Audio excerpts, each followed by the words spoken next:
to the AIB's meeting. Today's date is July the 20, I'm sorry, January the 29th, 2026. It's definitely not wish everyone, given the temperature, I wish it was July. Wish everyone a happy new year. Delighted to have you all back. We have a rather full agenda today. I want to thank again the staff for its incredible work. Board member Corinne and I and the executive director ICE yesterday had an opportunity to participate in a joint hearing in Annapolis. I thought it went very well. We still have a lot of work ahead of us, but a lot has been accomplished. And when you have the opportunity to go back and sort of pull all the summaries together and look comprehensively at the things that we've done over the last year or so, I think it dawns on you that the incredible amount of work that all of us have contributed in making this a success so far. As I said before, we've got a great deal of work ahead of us, but yesterday was a reminder, for me at least, of how much we've already accomplished. But the same goes for all of our partners, the state board, as well as our local partners around the state, the amount of work that they have contributed in following the guidance and direction that we've outlined for the AIB. It's a great deal of work on their part as well. Let me say also, let me thank especially our executive director, who under some very trying and difficult circumstances and conditions, she has been an incredible leader and trooper. Thank you for your hard work and your commitment. I know that it is challenging for you under these circumstances and conditions, but your work certainly does not go unnoticed. And I want to say that personally, because you generally work so incredibly hard, but when you're doing things under very difficult circumstances, it's greatly appreciated. So thank you. And thanks all for the staff for helping her as well. Okay. Thank you. If we have an opportunity today, we will approve or adopt the last meeting summary. I'd like to have a motion to that. Chair, can we do roll call? Oh, I'm sorry. Thank you. Yep. So in addition to the chair, we have Vice Chair Kerwin and members Lynch, Manko, Robinson, Werner, and Quick McQueen. Okay, thank you. All present. There's a motion in order for the adoption of last meeting summary. I'll move. I'll move it. There's a second to the motion. Yeah, I'll second it. It's been moved and properly second.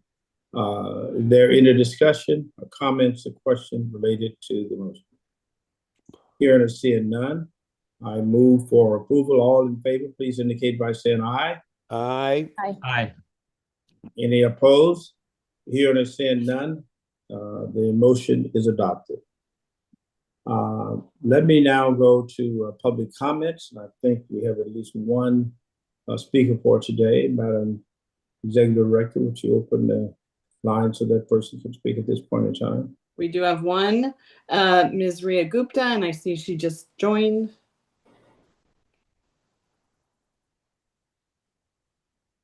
Can you all hear me? Yes. Okay. We can. Thank you, Chair and members of the board, and Happy New Year. For the record, my name is Ria Gupta. I am the Executive Director of Strong Schools Maryland, and I'm here to comment on the fourth action regarding minimum school funding that you will be discussing today. Minimum school funding is not a technical detail of the blueprint, as you all know. It is one of the core equity commitments, and its purpose is to ensure that dollars actually reach the students they are intended to serve, particularly multilingual learners and students receiving compensatory education funding. I want to acknowledge that implementation has been challenging. The rollout of PowerSchool, building new systems and shifting them to LEAs to these systems, supporting LEAs through this transition have been real and important work. At the same time, this has been a clear expectation for multiple years, accompanied by extensive technical assistance and strategic partnerships. Despite that support, we have seen repeated delays. The deadline has already been extended, a waiver process was created and expanded, and now this action that you will decide on today effectively functions as a blanket one-year waiver for all districts. Repeated extensions change this from an implementation issue into an equity issue. Early data that was presented by AIB staff already shows that when minimum school funding is not met, the dollars that fail to reach schools are disproportionately those intended for multilingual learners and compensatory education students. These are the students with some of the greatest needs, and the students the blueprint was designed to prioritize. This is especially concerning now. Multilingual students are facing increased instability tied to federal immigration enforcement alongside widening achievement gaps and higher dropout rates. This is not the moment to allow for money to not reliably follow these students into their classrooms. And I want to be clear about the board's role. If LEAs are making good faith, equitable investments that PowerSchool is not yet capturing accurately, that is a technical problem that needs targeted support. But that is very different from allowing PowerSchool to be used as a justification for continued disinvestment in maintaining the status quo. There is also a serious concern about the public process. Major policy changes like this were posted just one day before this meeting and on the day of the state board's meeting. That may meet the Open Meetings Act, but it does not constitute meaningful public engagement that we expect from our LEAs. Our ask is straightforward. If the board passes this one-year extension, which already operates as a blanket waiver, then there should be no additional waivers during this period. Districts should be expected to use this extra year to fully align with minimum school funding requirements and be held accountable to the promise of the blueprint. I urge the board to protect the integrity of minimum school funding, center student impact, and make clear that equity commitments are not optional in this state. Thank you for this opportunity and for your time. Thank you, Ms. Gupta. I just want to make sure that there's one clarification because I'm not sure that you didn't mean to say that, but it appeared as though you were saying that there was a total blanket waiver, and it appeared as though that none of the schools have made progress or they will not continue to make progress during the interim. I'm not sure that's what you were saying. If that is, well, you need to go. It's not what I meant. The waiver, of course, you would have to make progress, but it is an extension of the deadline that was met. Sorry for any of that, if there was any misinterpretation. Okay, I got you. All right, thank you very much. Thank you. Okay. Any other comments? Okay, thank you. No. We'll now go to our first item, minimum school funding waiver request. Executive Director. Thank you, Mr. Chair. We have received one request for a waiver from the minimum school funding requirement for fiscal year 2026 from Somerset County. And we have shared their request as well as their slide deck. And we have a number of folks from Somerset County who are here. They asked to make an oral argument to the board with their request. And I see, oh, they're all together. The fancy little microphone and camera that can pick up everybody. Can you hear us properly? Yes, we can. Hi, so my name is Dave Bromwell. I saw many of you the other week up at MSDE. I'm the interim superintendent down here at Somerset County Public Schools. I appreciate the Accountability and Implementation Board hearing our waiver request. I have Ms. Tracy Bartamy that's smiling at you right now. It's on the left, I believe, of your screen. She's our Chief Academic Officer. Mr. John Hill, our Chief Operations Officer. I don't have Miss Leanne Savage with us, but I do have Miss Melissa Beauchamp, our Finance Coordinator. And of course, I have Miss Tina Greenwood, our Blueprint Implementation Coordinator. Again, I appreciate you all hearing our waiver requests. There's a lot been going on down here. I'm coming up on 3 months, February 3rd, and we're very busy. They're talking about a bomb cyclone right off the coast. Well, that's kind of what it's been like at Somerset County since I arrived. Again, I thank you for us presenting. I'll turn it over to Ms. Greenwood right now. Okay, hello and good afternoon to everyone. Ms. Heiss, can I share my screen? Yes, you said. Yes, you should be able to. Yep. All righty. There we go.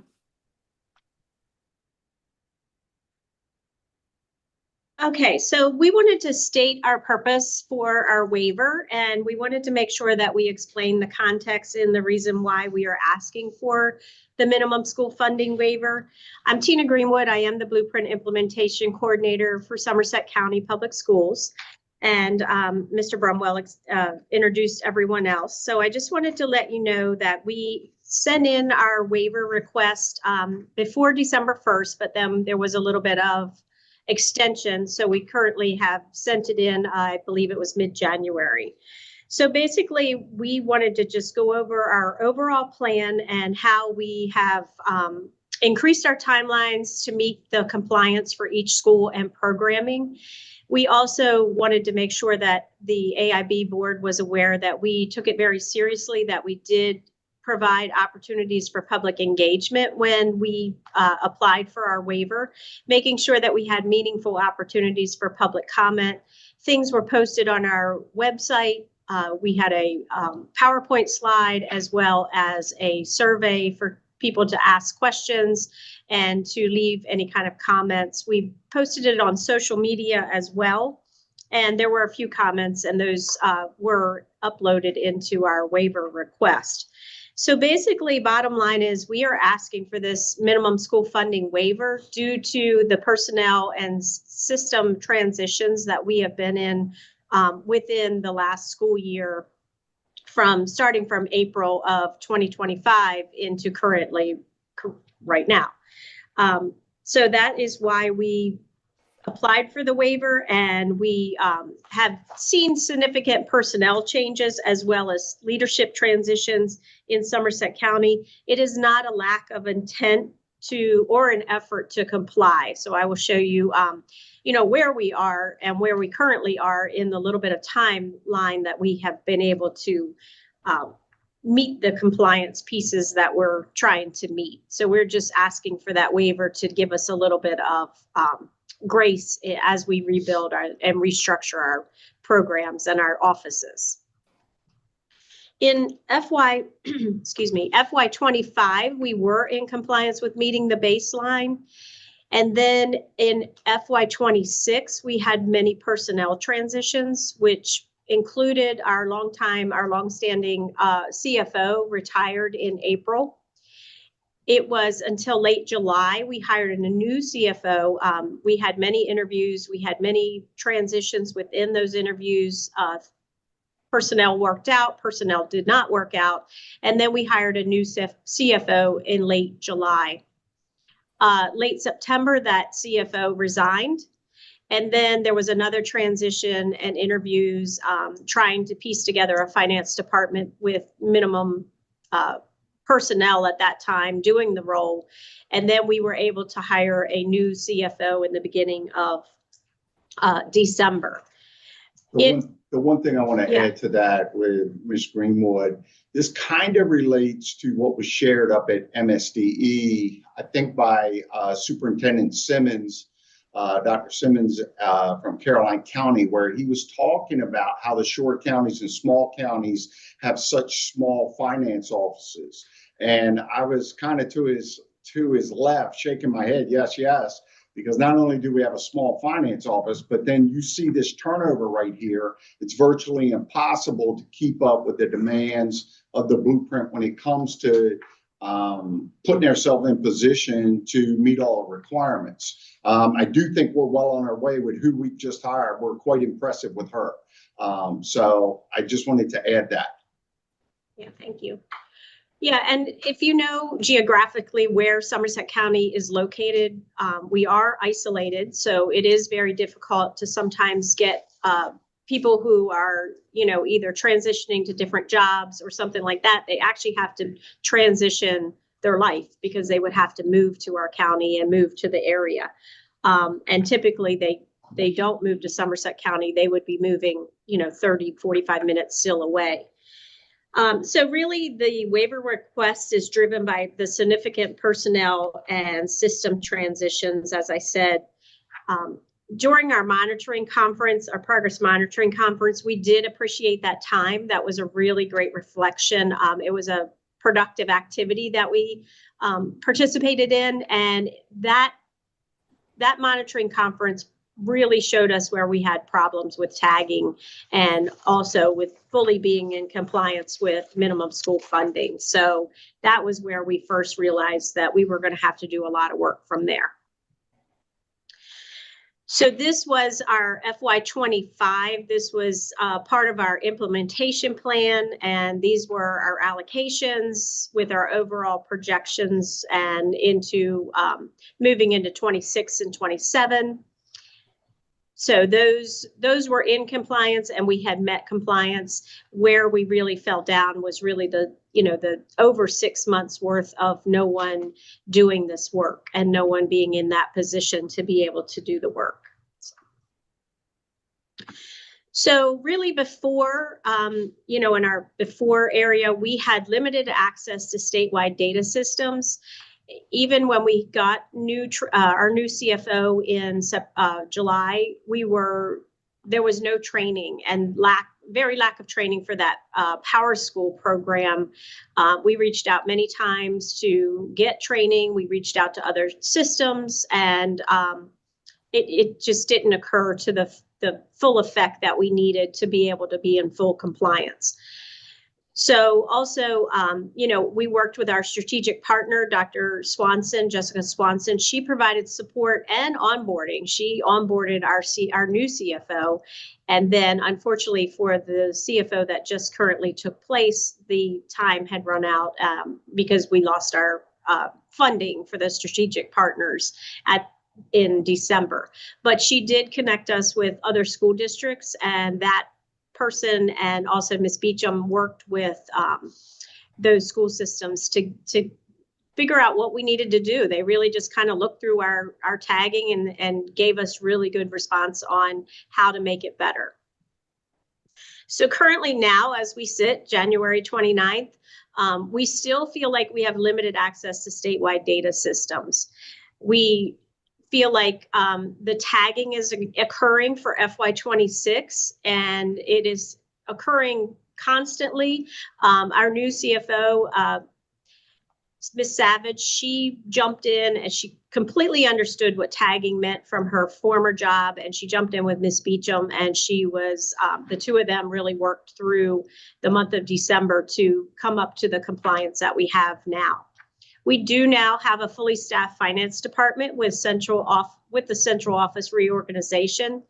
Mr. Hill, our chief operations officer, has been working with our finance department to make sure that we are in compliance and make sure that things are aligned the way other counties are working. Again, I mentioned that the CFOs have been working with other CFOs in the state. We also have been updating our school staffing model so that it supports blueprint compliance. We have updated our central office staffing model so that it supports blueprint compliance.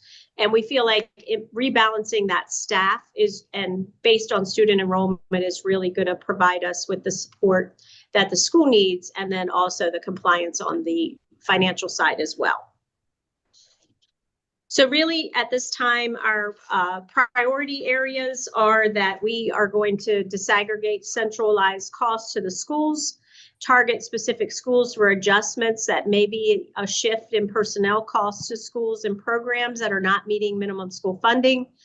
We know that we need to identify and reallocate operations to be more efficient.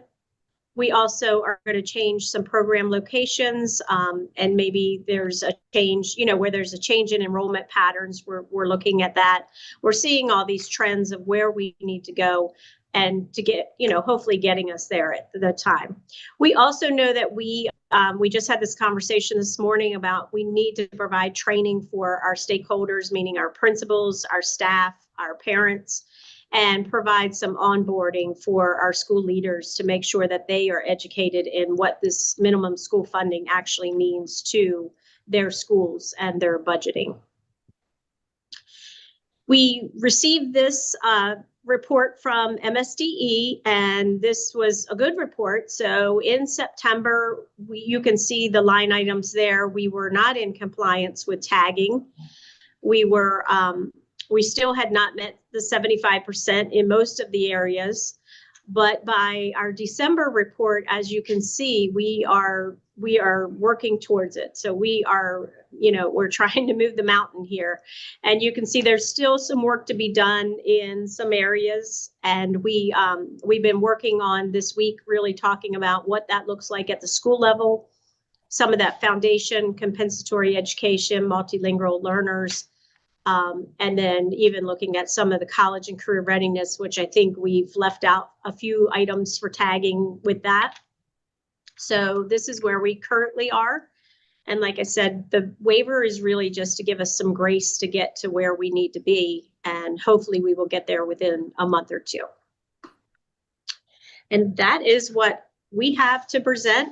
If anybody from Somerset would like to jump on this side, Ms. Beecham, if you have something you want to add, I don't know, maybe about the training or anything.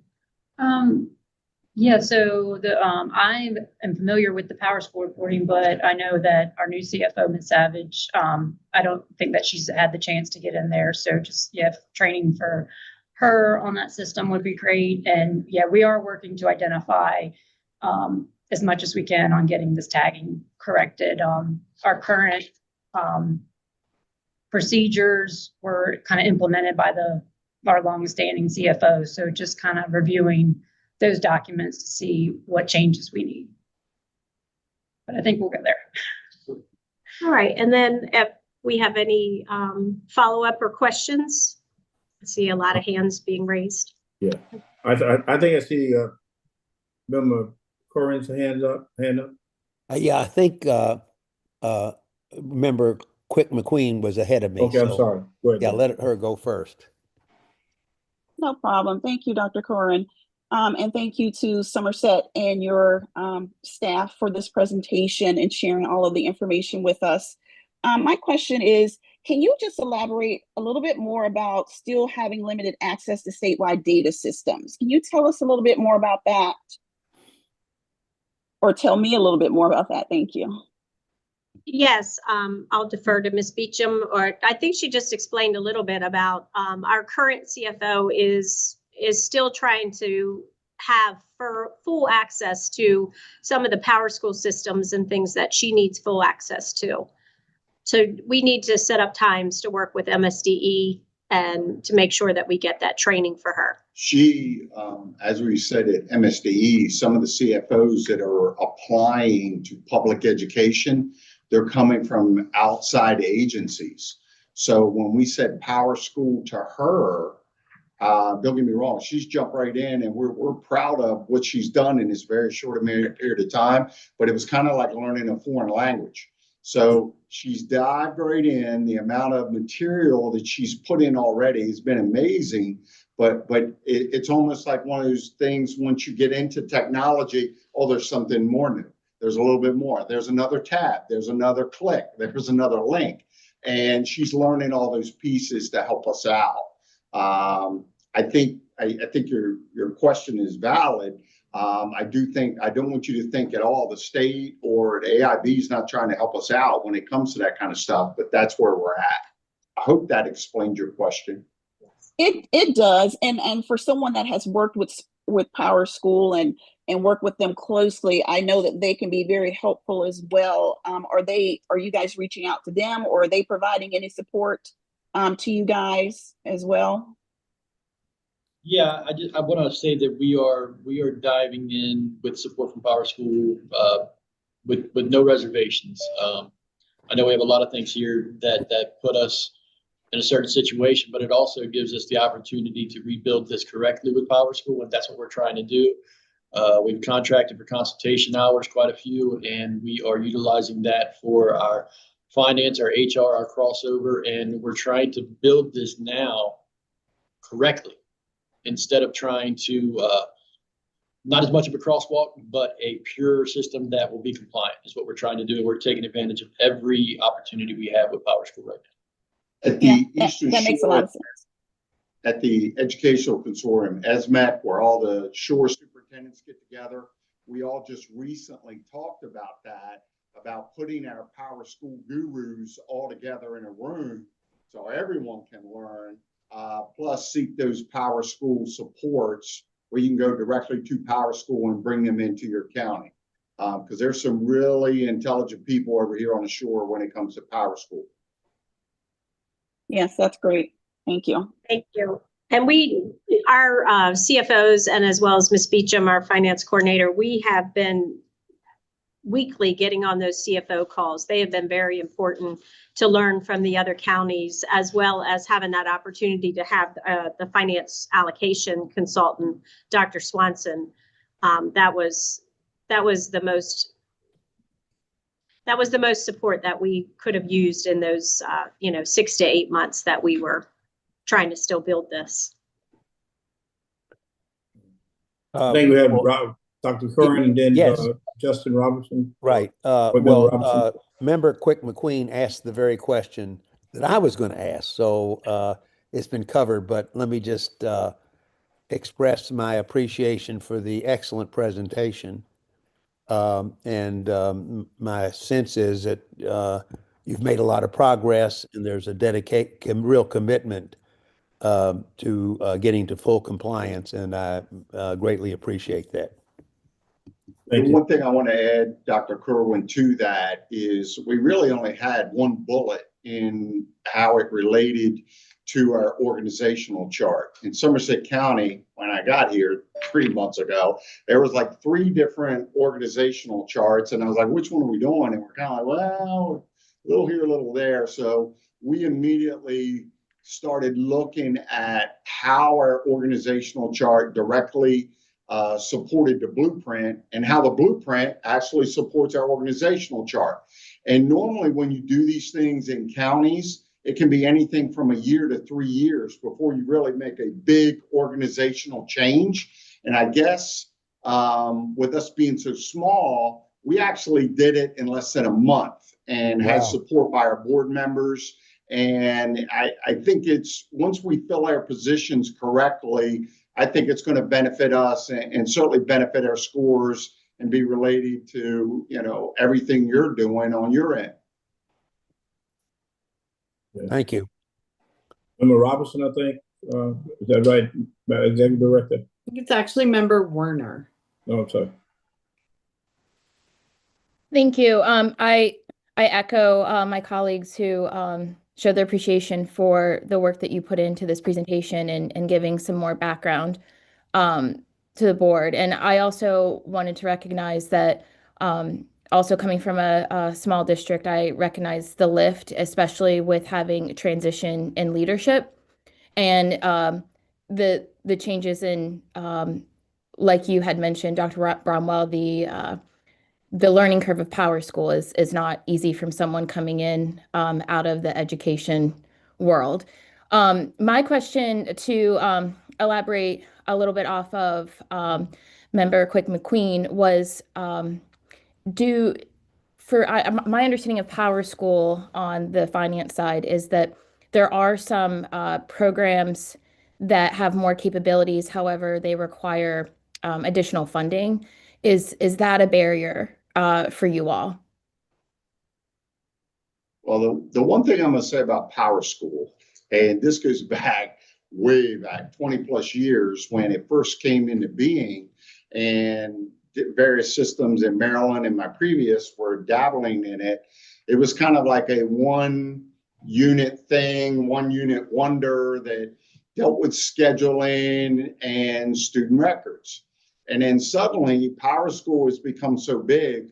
We were talking about it at one of our most recent budget meetings. There's like 13 or 10 different groups different companies that have been purchased by Power School, and we receive a bill separately for every single one of them. And it's like, wait a minute, why can't we get one bill from Power School? And I think sometimes when you become so big so quick, while there are so many different components that can aid any school system, suddenly it's like, oh my, you almost need a specialist for each one of them on what they're providing. And how they can't, incorporate all of that into one bill certainly would make things easier with your budgeting. But in that respect, it's not easy. The other thing that I've noticed about Power School is like we just talked about, there's a bunch of gurus that are up and down the shore that are really good. And we even have a couple here in the district. We've actually gone out and contracted a previous retired employee who used to work for Somerset, who's good at Power School. But what I've kind of found is no one is really putting succession planning in place. So when someone moves on to retirement or moves on to a different district, you have someone there that understands Power School enough that can step right in and take over. And we had a big discussion about that last week with just our data input people, which is huge. And I actually think that's probably a conversation you're starting to hear with all the counties about just having a data load person, because it's so difficult to get it all in. But the other thing is get it in right, because if you don't get the data in right, it could back you up 2 weeks trying to figure out where the actual problem is. Thank you. Member Robinson, you had a question? No, I didn't have a question. Okay. Could I go back to the chart for 1 second of the progress between September and December? Is that it? Yeah. Yeah. So it seems though you made a great deal of progress. And what is your projection for even closing that gap further? I think so we currently are looking at how we are still tagging some of the items. And again, that's a really heavy lift that's been taken in the last 2 months or 3 months to even understand what we need to do to code these items. So first we had to get our CFO and our finance department to understand the coding process, and also to understand, like, what's the procedures and the rules around the baby blue book and what's in there that's showing us what we need to do. So we've been consulting all of those pieces, again, working with other counties, staying in touch with MSDE, working with them. But now it's really just looking at where our people, like personnel is tagged, human resources, maybe resources that are at the school. What are we doing to make sure that we have all the correct pieces put together to show that we are in compliance with the percentages? Okay, all right. Just leave the chart up there for a moment. Sure. Okay, any additional questions? The reason I asked for the chart to be there, because I think Mrs. Gupta made some very good points in her testimony earlier. And the point that I wanted to make was that those who are not in full compliance, they are in fact making progress for the most part. And you can see that here between what they had reflected in September versus December, where that sound foundation 2% to 71%, comp ed 1 to 24%, multilingual, which is learners, which is a challenge, 40% that's need to be improved. Wage index, no action there, but college and career readiness, they're right at the point. Special education, transitional supplement instruction, pre-K. So we see, for the most part, that there's been some progress.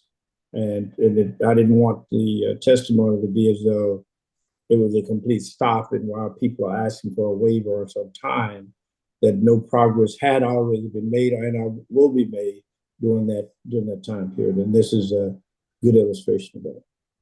Okay, any further questions? Madam Executive Director, you can say.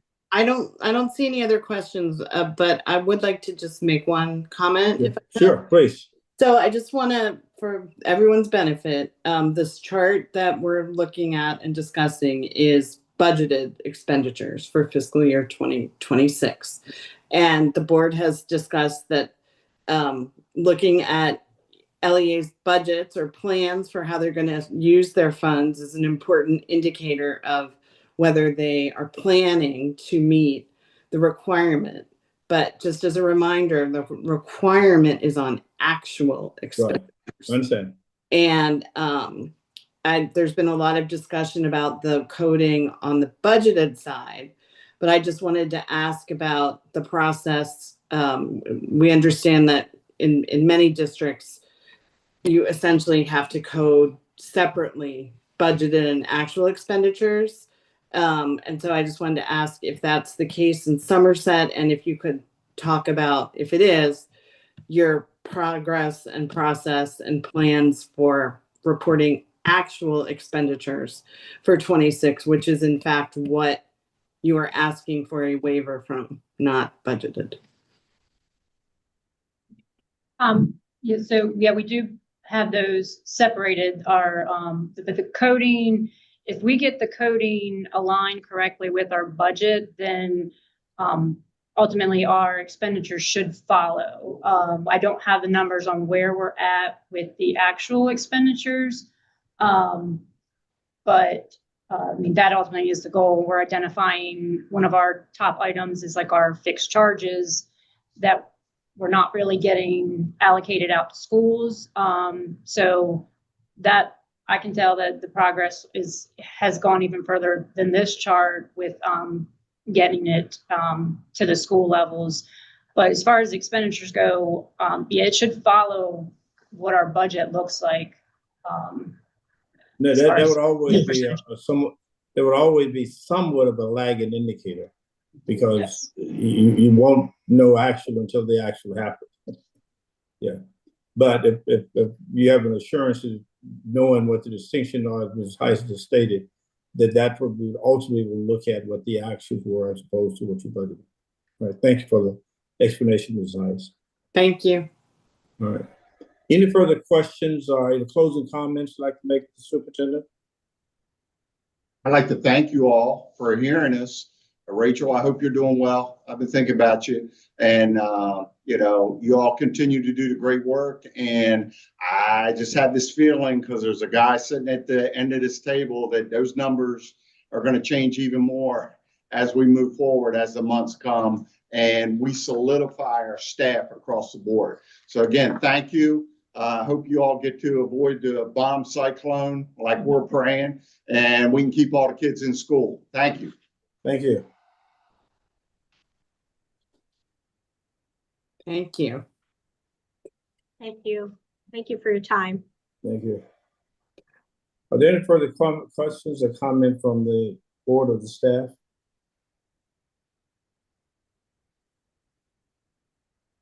I do not see any hands. Okay. Just want to make sure whether or not we advertise when the decision will be made, whether that's today or that we would do it at a later date and time frame. Not today. Yeah. This was just an information. Right. I just want to make sure we had advertised it before. All right. Thank you. All right.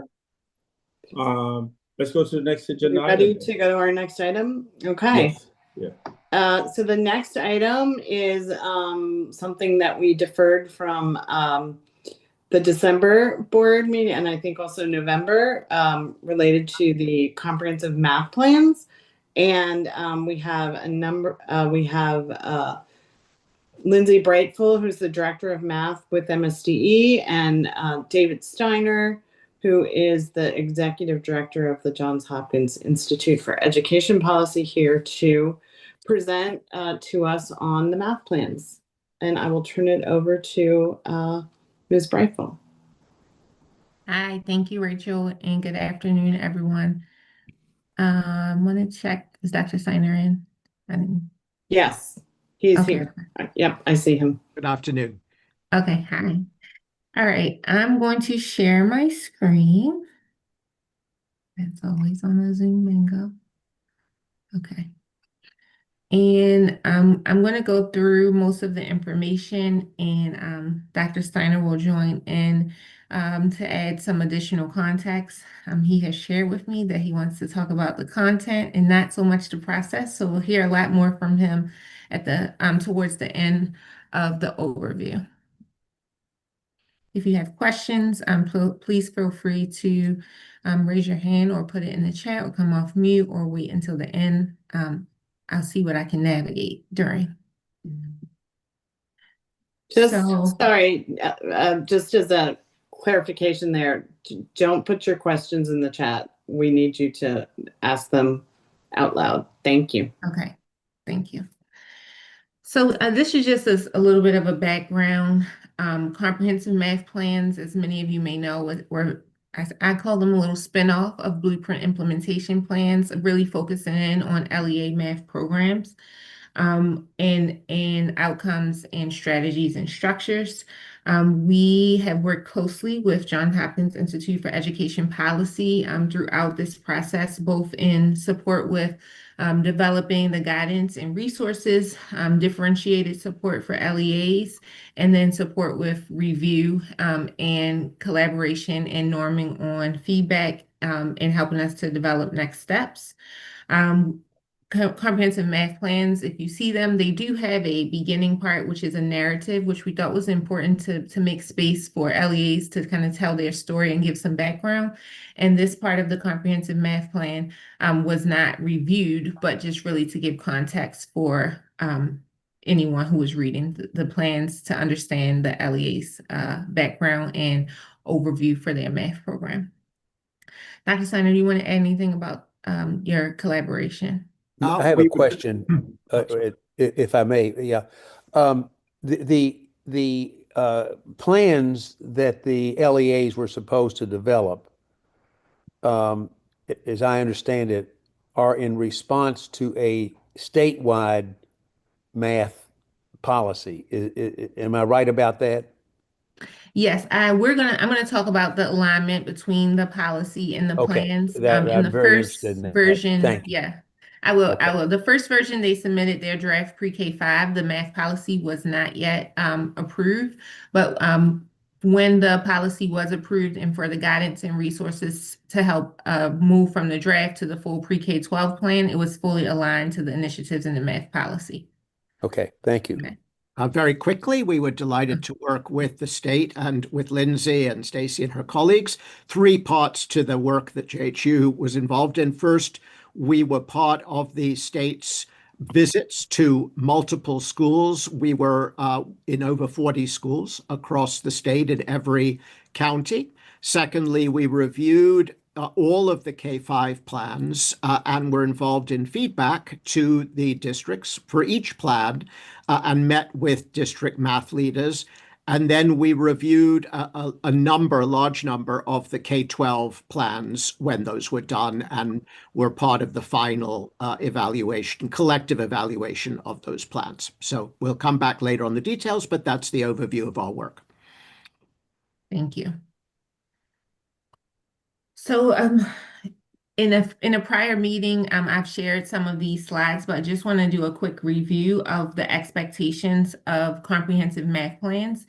And really, as I mentioned before, they're intended to be designed to really get a full understanding of each LEA's math program and how it aligns to their priorities, as well as these are specific details that would be expected as baseline for comprehensive math plans, including making sure that they have strategies and initiatives that serve all students, being very clear about their professional learning focus, making sure that they have clear alignment to the Blueprint for Maryland's Future.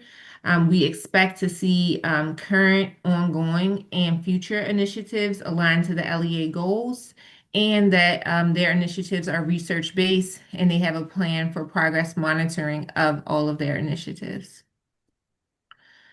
Related to your prior question, additionally, we expect that LEA comprehensive math plans are aligned to our statewide math policy.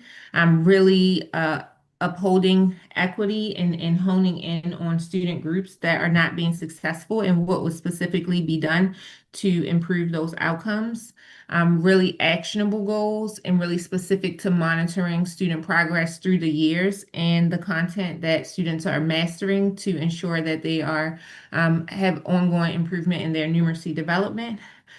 We had a real eye on who was responsible for what actions, so what roles had what responsibilities and how that was going to be measured over time for each component of the plan. A new component that was required in the pre-K 12 plans that was not required in the draft plans was an overview of each system's multi-tier system of support that really delineated the responsibilities in the outline plan for tier 2 and tier 3 interventions. We will talk about it a little later, but we note that LEAs are in different places with this, and this is a 26-27 required initiative for math policy implementation. And so in these plans, we required LEAs to say what they already had in place and what they needed to work on to ensure that intervention was available for all students who needed it in math by 26-27. So there's a lot of reflective commentary in that area, as well as plans for implementation. And then also we require at least an initial outline of how LEAs were thinking about transitioning their secondary math progression from the current AGA format to the integrated algebra 1 and 2, which has an initial implementation of 27-28. So this is not something that had to be fully drawn out, but it needed to be included and on the radar with initial reflections on who was going to be involved with working with MSDE to make sure they were aligned with making that shift.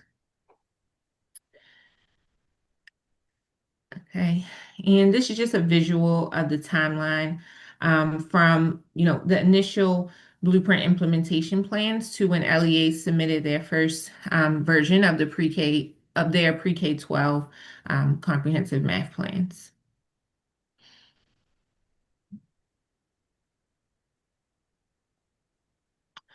I wanted to share where we this is like in the middle of the process when LEA submitted their draft pre-K plans. On the left is the outline of the strengths that we identified collectively from those plans. And then we also almost kind of aligned to each strength, really honed in on what could make the plans even stronger or what was kind of missing from those strengths. And so we were sure to really make sure that the expectations for these area of opportunities were outlined clearly in the guidance and rubric for the pre-K 12 plans. So I'll just pause for a minute. I'm not going to read them all, but to give you a minute to review and see if there's any questions.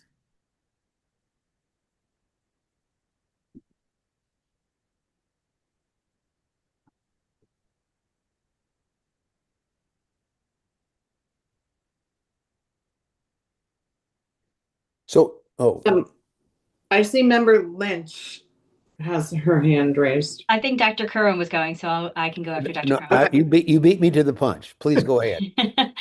I have an overarching question. When I look at sort of the strengths, they seem to be more operational in nature, adopting policies, having high quality materials.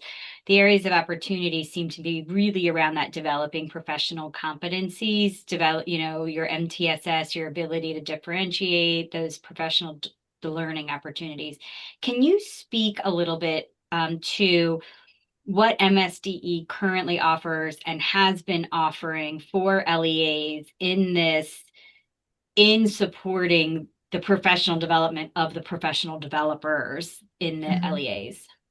Yes, I have that included. And I want to, after I go over it, let me know if there's anything I didn't cover. I do want to also flag that this is not our final. So some of these areas of opportunity were addressed and more clearly outlined in the final plans. This is kind of our midpoint reflection before we went from pre-K 5 to pre-K 12 of where we needed to really deep dive in support. And as we as we help them to move from draft to final. So I think that's important too, but I'll definitely address what we are doing and we'll plan to continue to do as far as supporting district leaderships in the areas of opportunity.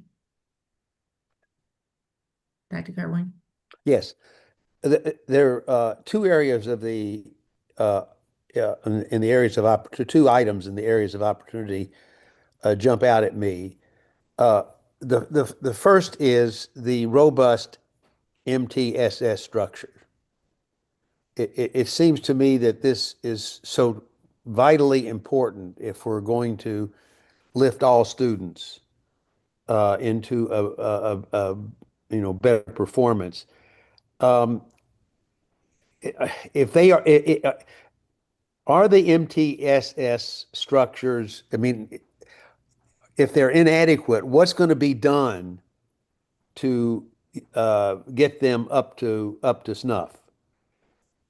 Yes, and again, I'll speak a little bit to what our current plans are. I don't want to present like we can like do this thing and then MTSS structures are where they need to be. It is going to be an ongoing process. It does require some systemic changes to scheduling, to programming, to availability and of resources and how how they're used and throughout the school day. So there's a lot. MTSS is one of our primary focus of our entire division of instructional programs. And I also want to make sure that I highlight that MTSS includes Tier 1 instruction. So we really know that we have to strengthen our Tier 1 instruction across the board because we want less students needing intervention. Right. But right now we know that students are in a place where they need intervention. So it's like a twofold. We have to address where we are now, but also know that we have to prioritize strong Tier 1 instruction aligned to high quality instructional materials and our state standards so that we're better serving students with their first instruction. Maybe I And can just the add. other, oh, excuse me. May I add just a quick word, Brett, if that's Yes, okay? please. The challenge for MTSS can be, it's complicated, but it can be summarized, I think, quite simply, which is we need to know which students need which prerequisite skills taught to them when, right? So that if you know that something is coming up in Unit 4, right, that involves some math skills, you need to know which children don't have the prerequisite skills so that they can access, right, that instruction, that Tier 1. And one of the great challenges across Maryland and elsewhere is that districts are all over the place on trying to find the answers to that question. They use multiple kinds of assessments, exit tickets, iReady, MAP, you name it. And in many districts, teachers are left with a lot of subjective judgments, right, as to what kind of Tier 2 support is given to whom when. And so trying to introduce some standard operating procedures is a huge challenge. Are there any best practices in this regard that you're aware of? And please, Yes. yeah, go ahead.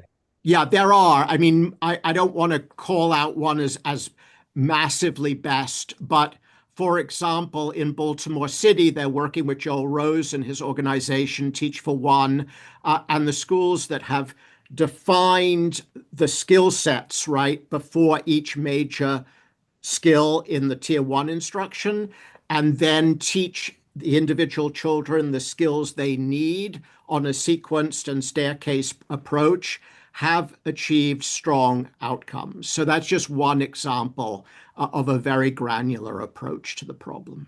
Thank you. The other item, Ms. Brightful, is the professional learning plans, the professional development. You know, my sense is that there is just a huge need in our schools in this area. And my concern is, as part of these plans, are we devoting enough resources to adequately provide the necessary professional development? Yes, so I think we could do a whole multi-hour session on each of these areas of opportunity. And I wanted really quickly to just also go back to the last point and say that we did offer some one-on-one sessions for LEAs to really work through their current MTSS system and their future plans, some of which Dr. Steiner and his team participated in, and LEAs found them really valuable. And we do have some philanthropic funding right now to support that differentiated approach to supporting LEAs. So that is a continued focus.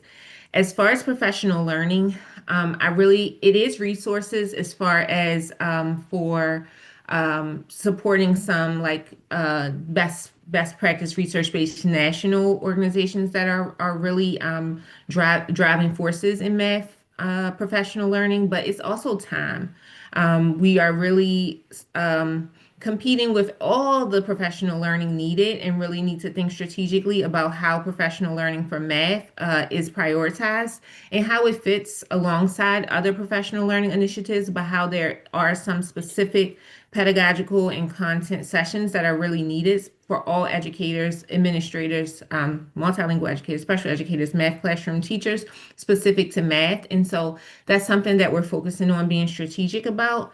This area opportunity is really also going into what we saw in these initial drafts is LEAs listed like upwards to 10 different professional learning initiatives.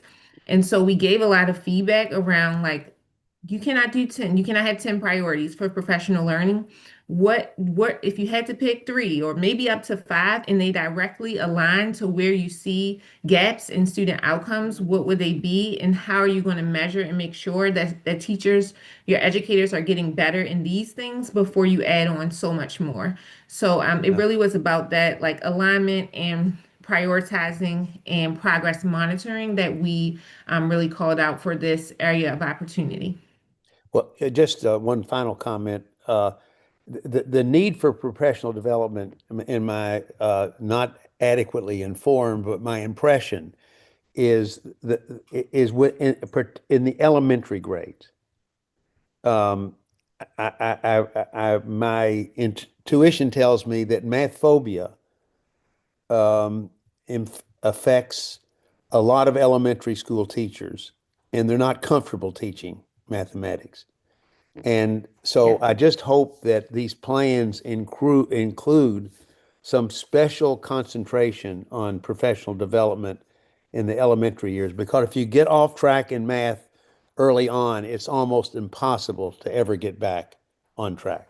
A quick comment. The state superintendent, Carrie Wright, has focused rightly on literacy coaches and has a supplemental request before the legislature for that funding. I would urge the same for math ×2. We do have science of reading. We do have an upward tick, and we're helping there as well with the department on training teachers on the science of reading. It's really progressing strongly. You're right, we have a huge need because elementary teachers are also learning about the science of reading, right? So they have to get the support of really highly vetted and trained PD professionals, coaches in the schools, and that's not cheap. Yeah, and the only thing I will also add is yes, the elementary math, and they have all the content. So I want to also give them that, that's a complication. And so, yes, we have the math phobia. We have some discomfort with math content, but I don't want to take away from secondary math teachers needing professional learning. And sometimes it's the opposite. They know the math really well, the way they learned it, or the actual content, but the pedagogical practices of reaching students and helping to use multiple strategies and really get into the modeling and reasoning is an area of growth for secondary. So the professional learning looks different, but it's needed across the span. Yeah. And then I see there's more questions. I want to ask Rachel how we want to proceed because I know there was a time, and I'm happy to answer questions, but also want to make sure that. Rachel, why don't you go ahead and call the question? I see Member Lynch's hands up. Yeah, we have 3 members' hands up. Okay. I guess I would just say, did we want to maybe let Lindsay and Dr. Steiner kind of get through more of the presentation, because it seems like some of it might be covered. Yeah. Thank you.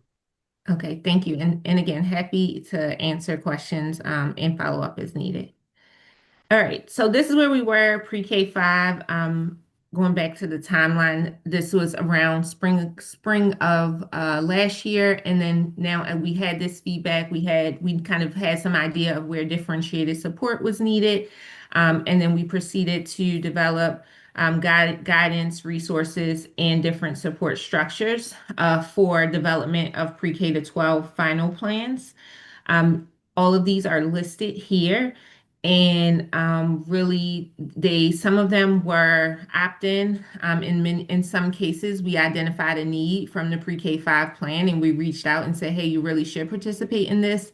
Some of them were small group in collaboration across LEAs where we saw something was strong and we wanted them to share.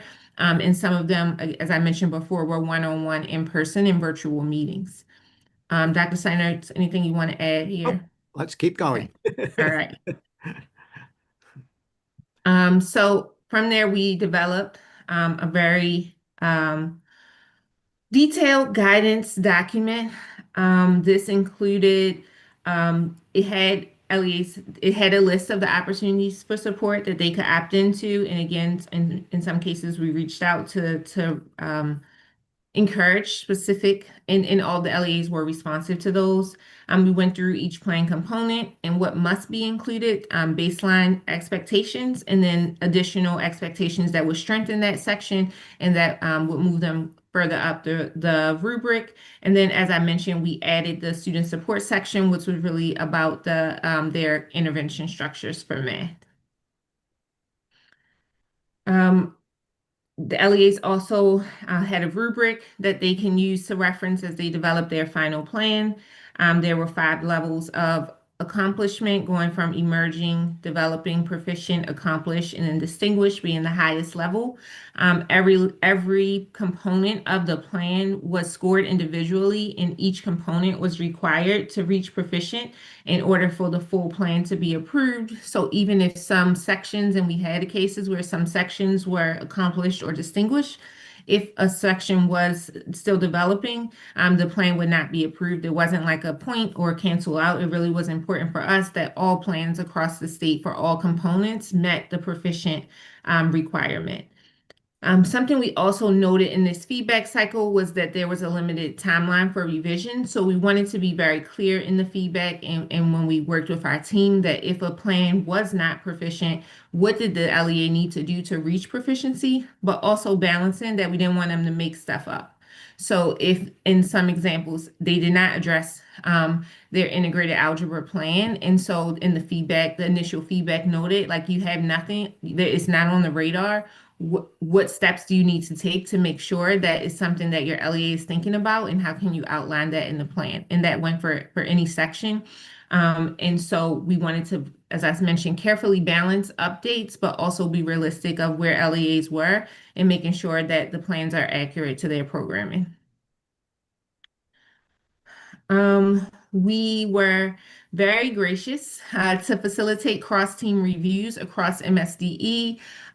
We had representatives from our Office of High Quality Instructional Materials, our Office of Assessments, our Office of Special Ed, our Special Projects Office. We had, thank you, Gretchen from AIB who participated, and then also and I'm probably leaving, I had a list, but it's blocked by this slideshow. So I hope I didn't leave anyone out, but I'm also, as I mentioned, very collaborative with our JHU IEP partners. And so each plan was reviewed by a team of 3, which included at least different representatives and at least 1 math team member. And then it was cross-reviewed by another team of 3. Which therefore 6 people read each plan. And so it was at least 1 math team member and 1 JHU IEP team member. And then we had a collaborative process where we went through all of the feedback and were able to notify LEAs with which plans were approved and what their level was for each component. And then any plans that did not reach proficiency for specific for any specific component, what they needed to do to address that. And then in these, all of those were back by December on a rolling basis. Some LEAs had additional support to address some of their areas that needed to be addressed.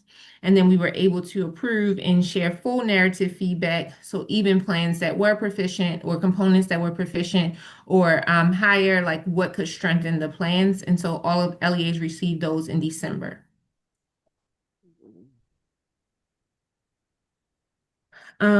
I think I mentioned most of this already, but just wanted to highlight that the reviews all align to the rubric and guidance, and we really were specific to like where is the evidence in the pre-K-12 CMP for this, not pulling from prior knowledge, not pulling from something that was inferred, but like was it really clear and aligned to the guidance and rubric right in the CMP? And making sure that there was a consensus amongst the groups with various viewpoints, and again, that actionable feedback to make sure that each component reached proficiency. And so these are some trends that we found from final plans as far as pre-K to 12 plans. This is some of them are similar to the pre-K-5 plans, and I would stretch to say the HQIM, not stretch, but I would extend to say that it was a stronger commitment of how they're using their HQIM to strengthen their Tier 1 instruction and how they integrate their HQIM with professional learning was evident in these plans.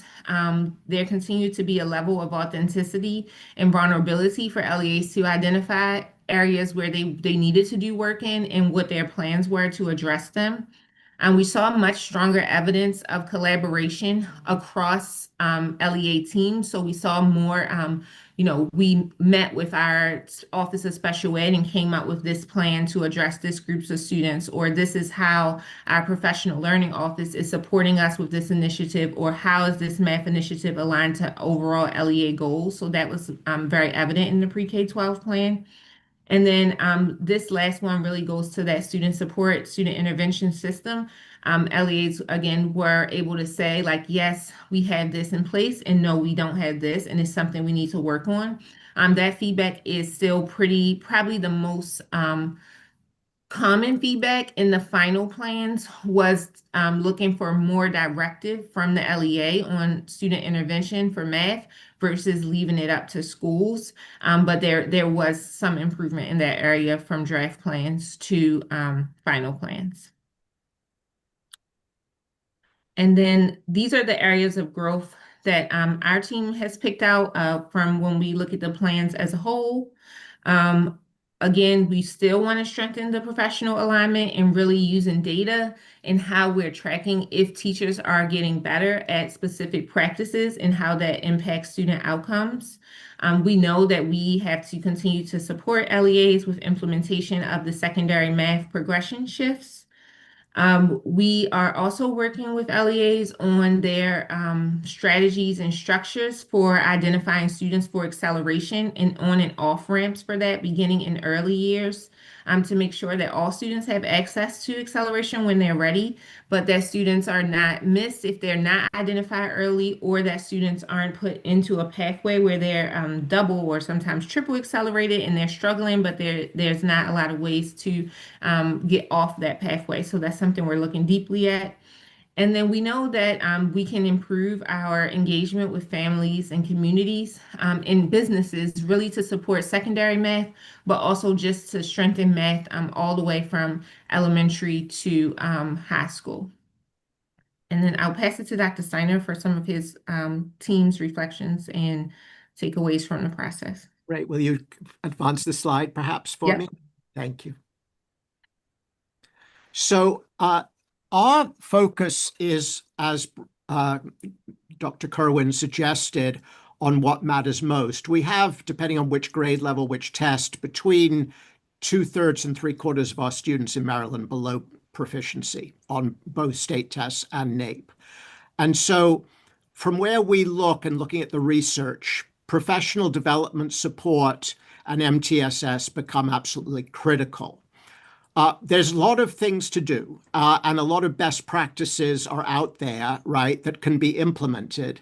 And what's on the left-hand side of the screen is a list of all of the, and you're not supposed to necessarily be able to read everything, but it's a list of all of the MSDE requirements/initiatives that are coming up in the next year or two or three. And I just want to give you an example.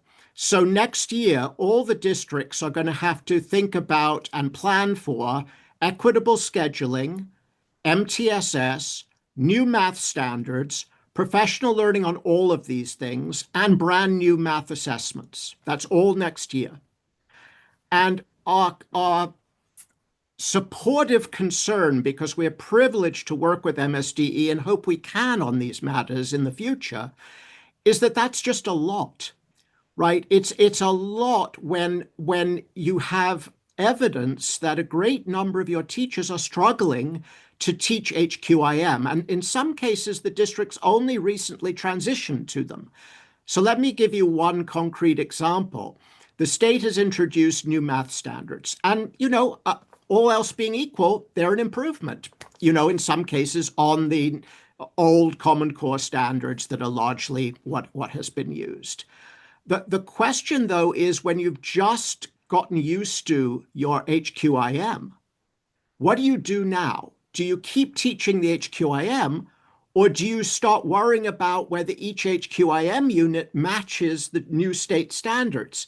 Some HQIM publishers are working with the state to integrate the two. Some aren't.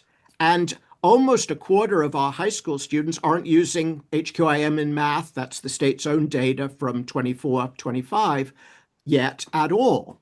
So the challenge here is that it's a lot at once. And the state absolutely is going to reach out and support and give, expert advice. But I worry that the absolutely crucial work, which is not, changing perhaps the order of teaching geometry and algebra, or making an inflection about a new math standard, or, worrying about brand new assessments when you've already got your iReady or your map, that all of that is going to be a lot when you're trying to focus on getting your teachers to teach math more effectively, right? And to make sure that your underprivileged students, your students who are behind, your special needs students are getting that multiple tiered support. So and the next slide is just a highlight of the right-hand side of this one, where I just call out some of the things, right, that the districts are facing. Now, some of them are related with each other, some of them are independent. But again, my simple point is I worry a little bit about losing the forest for the trees, where the forest is, can we support our math teachers to be more effective at teaching math, right? And can we help our districts with blueprints for MTSS? Can we help them with how do I use which assessment and how often to place my students into support tiers? So that's we are excited and honored to work with the state, and we are ready to roll our sleeves up to help with all of this. I just want to be, go on record from a research point of view and say, for example, when California brought in integrated algebra, which they did years ago, right, the teachers weren't ready for it. It was clearly premature. And the results were that, in fact, the state outcomes not only didn't improve, they went down. Now, I'm not making a causal link there, but they clearly didn't help. So a little bit of caution on this. Yes, and I see there are a lot of hands up. This research and thoughts from Dr. Steiner, we have had a lot of conversations about, and I want to talk briefly just about some of the things we have going on, and then we can take questions and they can go back to Dr. Steiner, or if it goes back to something else. So I think my precursor is to say it is a lot. That's a fact. It's a period.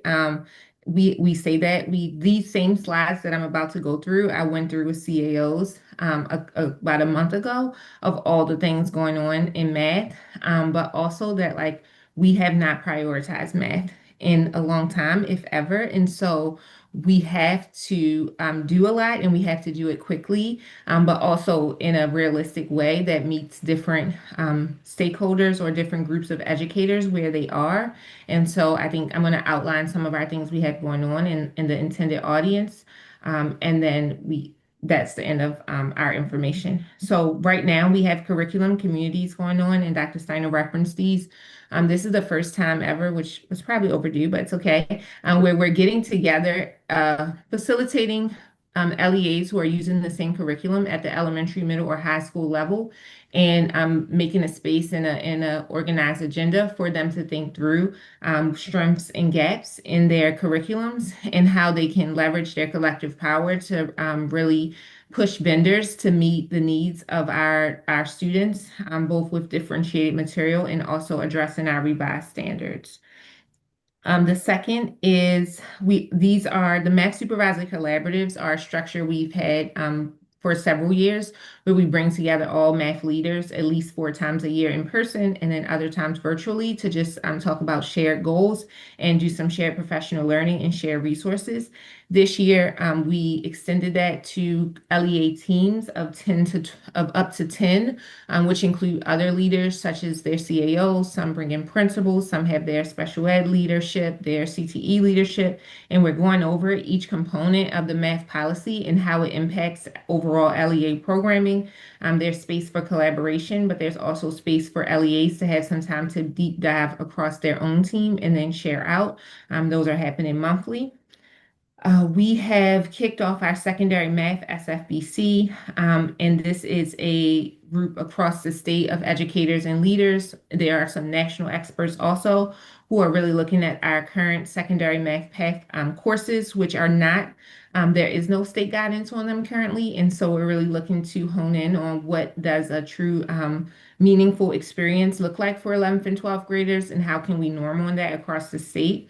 And they will make recommendations to our state board at the end of the year. And that implementation is out in 27-28 also with initial, and then 28-29 for students in the new progression.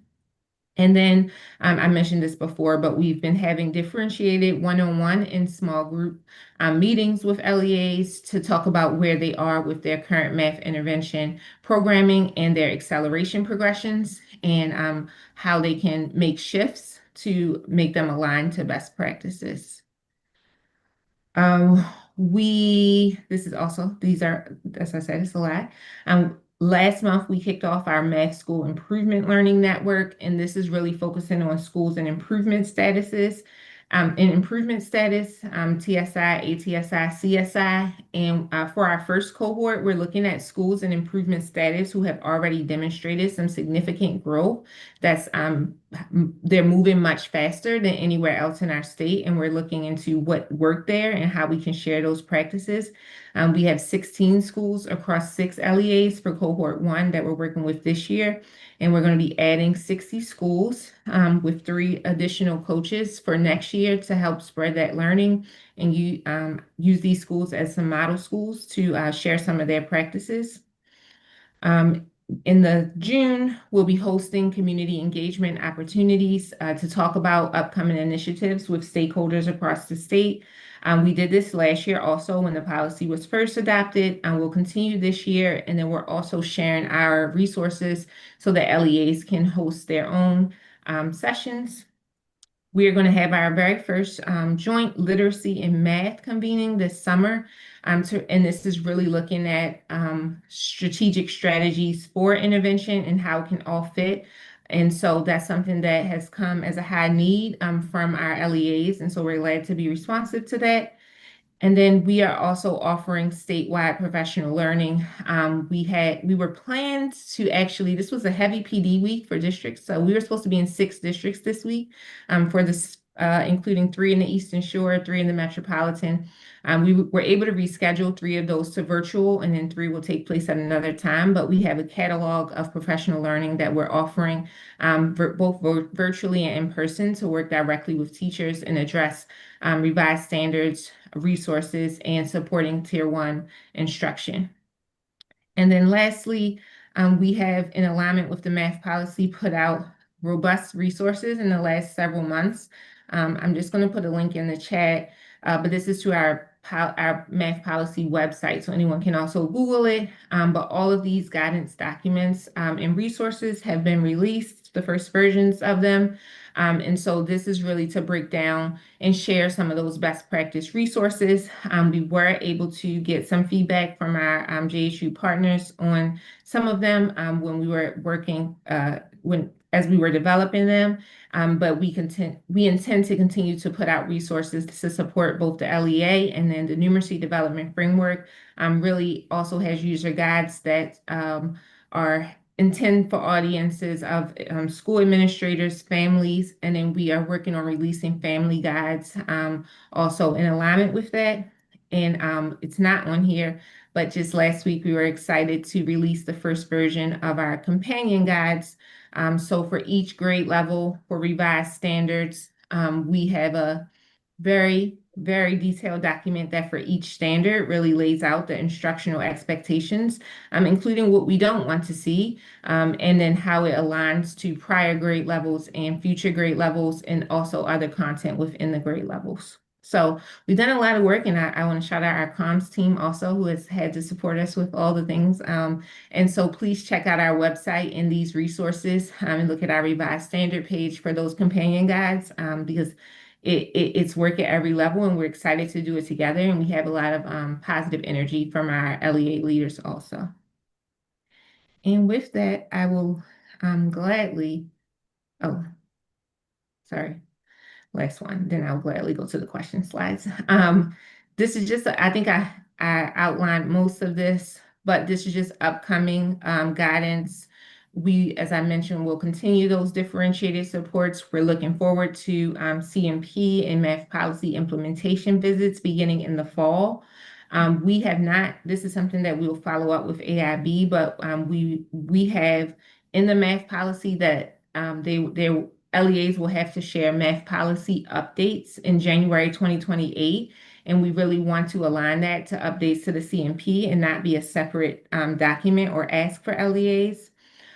We really are honing in on supporting implementation of outlined initiatives that we are already identifying and not adding anything new. And then we want to be clear about what that alignment looks like by winter of this year, well ahead of when we ask for any updates from LEAs. Okay. And then I can finally be quiet. Oh, and just say, take any questions, and really just reiterate that like this is a connected effort that has a lot of hands in it, and we appreciate your partnership also. Okay, I don't know the order, so whoever's in charge. Thank you, Lindsay. So pretty much every member has their hand raised. So we will just go in order here. So Member Mango, followed by Member Quick McQueen. So Lindsay, would you mind stop sharing? Stop sharing? Yes. Yeah, thanks so much for the presentation and all your great work on this, both Lindsay and the team at MSDE, and then Dr. Steiner and the folks from Hopkins. I just want to piggyback on some of the comments that Dr. Steiner had, because I feel like this is very much echoing things that I'm hearing in the field from colleagues that work in math and lead in math, just around the pace of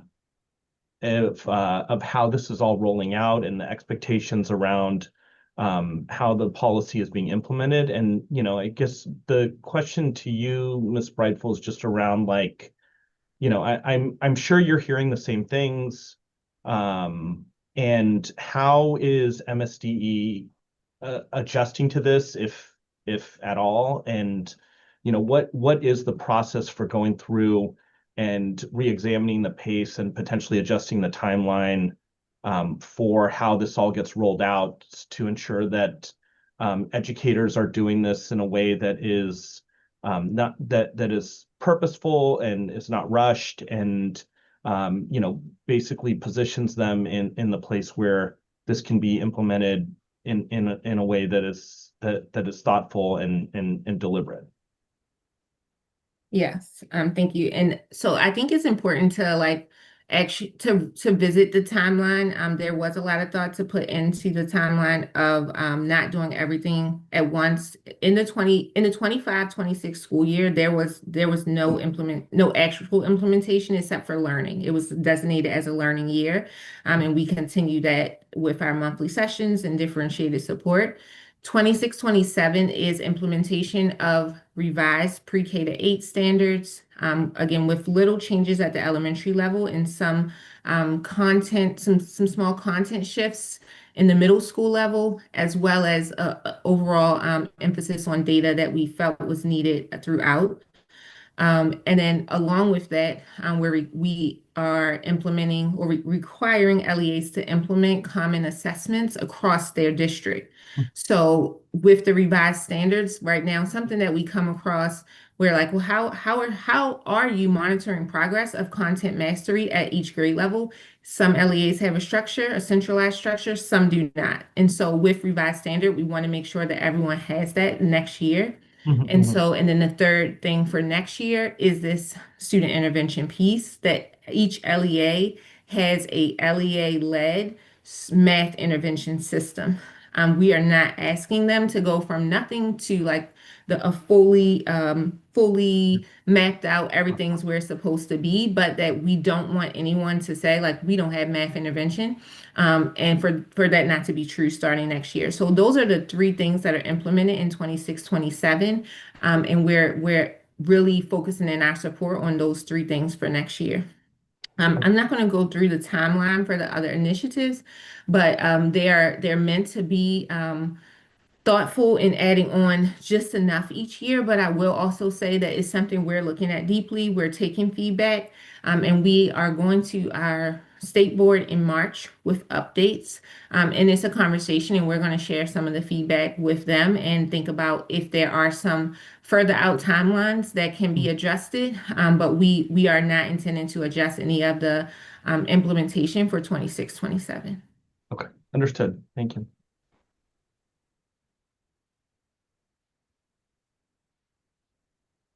Member Quick McQueen. Thank you. I would like to thank Dr. Steiner and Ms. Brightful. Thank you so much. This is a heavy lift. And I know that you guys have been doing a lot of great work, a lot of great research, grassroots efforts to really dig down into the best way to roll this out to support the best possible student outcomes that we can get. To echo Member Manco's sentiments, I'm really concerned about the timeline of this, specifically coming up, this professional learning part of it, as well as looking at the curriculum. And I know that you talked a lot about the professional learning and things that have been done in districts. Just pointing to any of the crosswalks that have been done with this, if you could talk about that a little bit, just briefly, if that at all, any of the crosswalks that have been done with the curriculum that districts already have, aligned with the revised standards. And as well, we know that professional learning is going to be so very important. Dr. Corin talked about it earlier, and I'm really concerned about the support for our conditional teachers, as well as our novice teachers, because we know that this is going to be a heavy lift for teachers that are already doing this and already are master teachers in the math field. So really concerned about our conditional teachers and our novice teachers and how they're going to be supported. I don't want to lose sight of this. I remember a conversation that one of my colleagues and I used to have all the time. Let's go slow. And so I just echo that sentiment. And we talked about the connected effort and how there's a lot of hands in this. And because of those lots of hands, things and priorities can get lost. And I'm really concerned about that piece of it too. But when we talk about strengthening the tier 1 math, how much effort is being put into when we're making this accessible for all and really talking about universal design for learning and making that a priority for all districts. And I think that looking at that part, and also the part of the tier one where we're talking about just-in-time interventions, because we're talking about not only implementing the revised standards in 26-27, but also the MTSS structure for this, which we need a strong tier one structure in order to make this work. So we're not spinning our wheels and getting staff frustrated as they're doing this hard work. Thank you. Yes, thank you. And I think some of the things I talked about a little bit before, I'm dropping another link of our revised standard website. And the crosswalks are there where we outlay all the revised standards with the old standards. And I think that also helps to reiterate that, there aren't as significant changes. There's some changes in wording and some changes where we are clarifying strategies that we want to see in the elementary standards. And then some content shifting slightly in middle school. And so I think it's just important to reiterate. I know it is change. Change is always challenging, and it feels daunting. But there is thoughtfulness in how much is changing next year. Also on this website is the link to the companion guides. As I mentioned, are rolling out, and so the pre-K K1 7th grader out will be releasing more next week. And so I think those are really powerful documents that will help support with curriculum and vendors. The other thing is there will be online modules that go through each of these by grade level, available for free for all educators. And some LEAs will do some in-person sessions with them, as well as some different opportunities for LEAs to engage. So we are very aware of the lift of change, but also of monitoring it. And then the last piece, I just think we have to do both. We have to strengthen our tier one instruction completely. We know that we have not been servicing students for their first instruction in the way they need, but we have to do it alongside also addressing students who already identified that they need that intervention. And so the next few years are going to be the most challenging. I always push a little on the conditional teachers being, or conditional licensed teacher. I think that sometimes they're really positioned to come in and take the resources and go. And sometimes we have more challenges with teachers who are used to their routine, and we have to really push them to shift their practices and really engage in a new learning. So it's all work. We'll do it all, but I think it's about that balance, the relationship piece, and then having the resources available in multiple modalities. And so that's what we're really working on.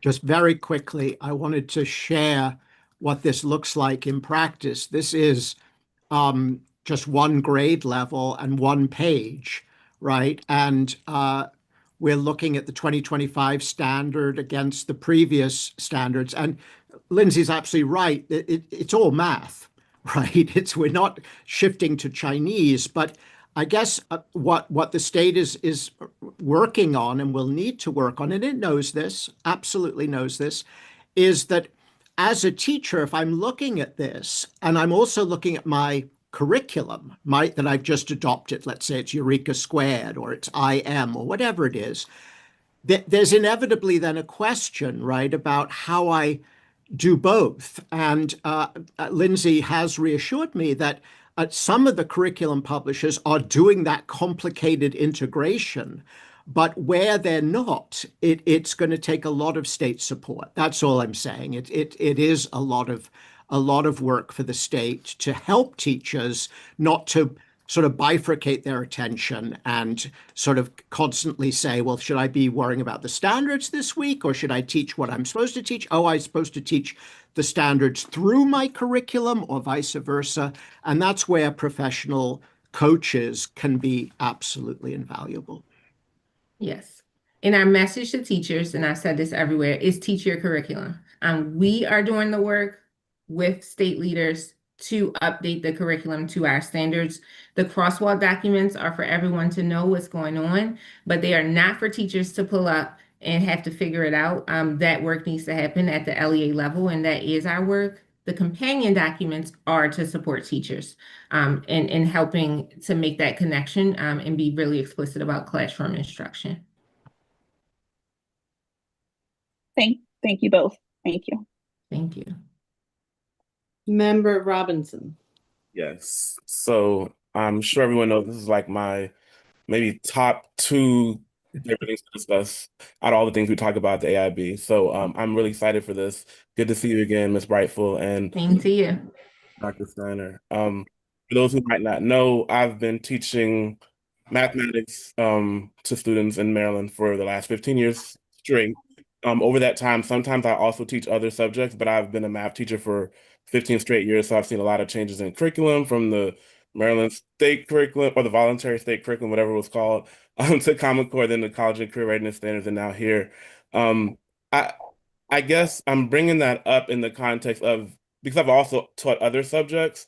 Um, it's been interesting seeing how students can differ in like their prerequisite knowledge leading into like let's say when I taught social studies, you can be okay in or you can do poorly in sixth grade social studies and then be okay in seventh grade social studies. Math compared to having taught all four subjects, but math is just different in that way. And so for me, the biggest concern out of all those things that Dr. Steiner listed as like all the things that are going on, MTSS is just such a huge priority for me. How I think about what's important for mathematics education.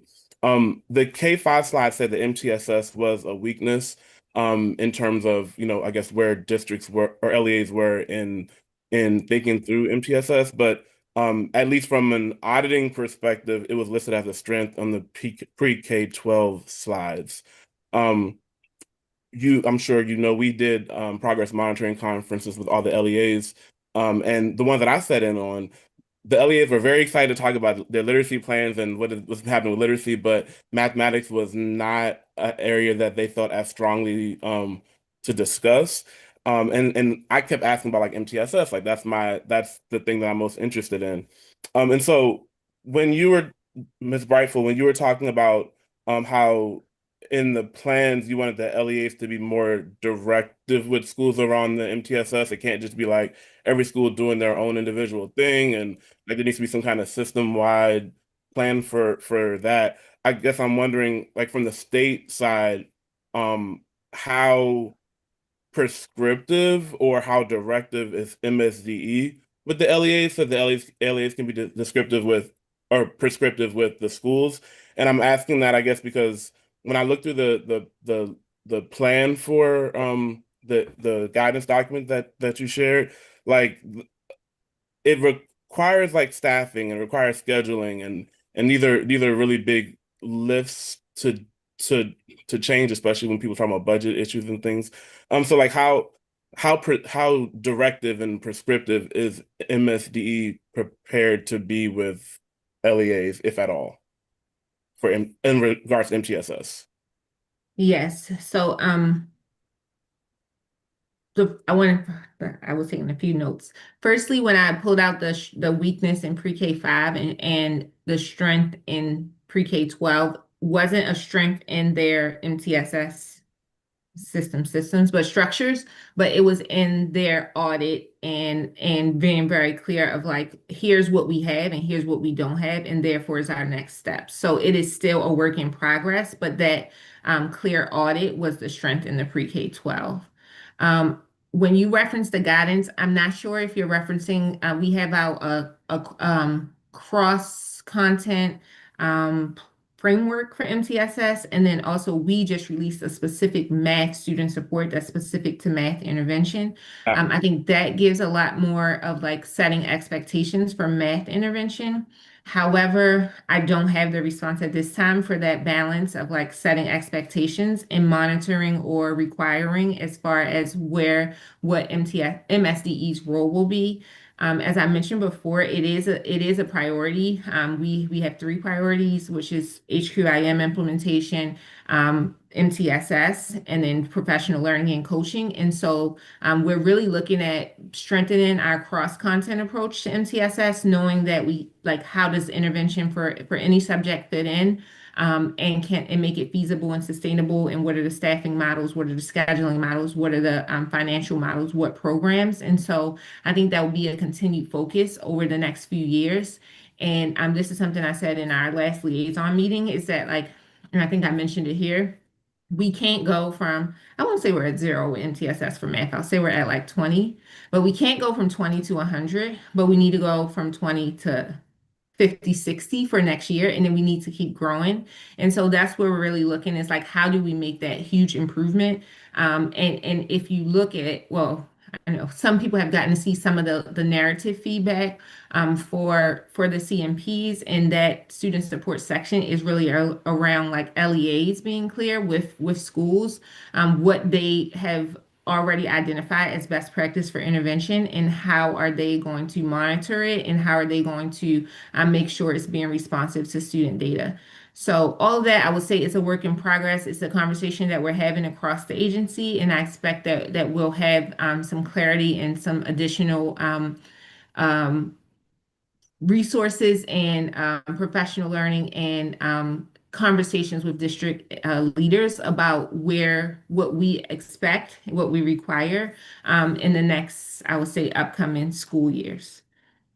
Very quickly, it's a great question, and the state is doing a lot of work. This is really difficult work. Let me just make that clear. I do think that the devil is in the details. So personalized learning for tier 2, over and over again, what do we see? Kids in front of screens with software that's totally disconnected from their core math tier 1 instruction, right?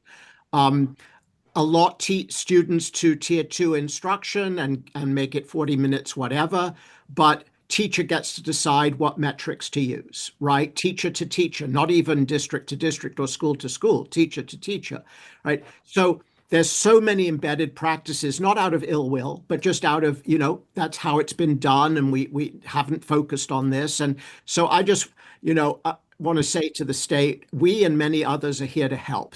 We're all on the same side here.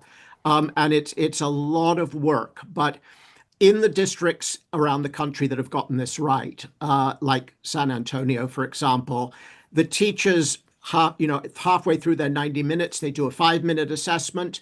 Immediately, they get the results. The kids are in 3 tiers, 3 or 4.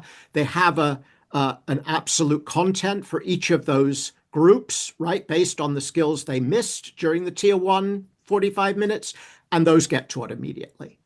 And that is totally organized, and it's huge people work, right, to make that happen. It was so difficult, but absolutely essential. And all the support we can give MSDE, we will give, and others will give, because this is an all hands on deck problem.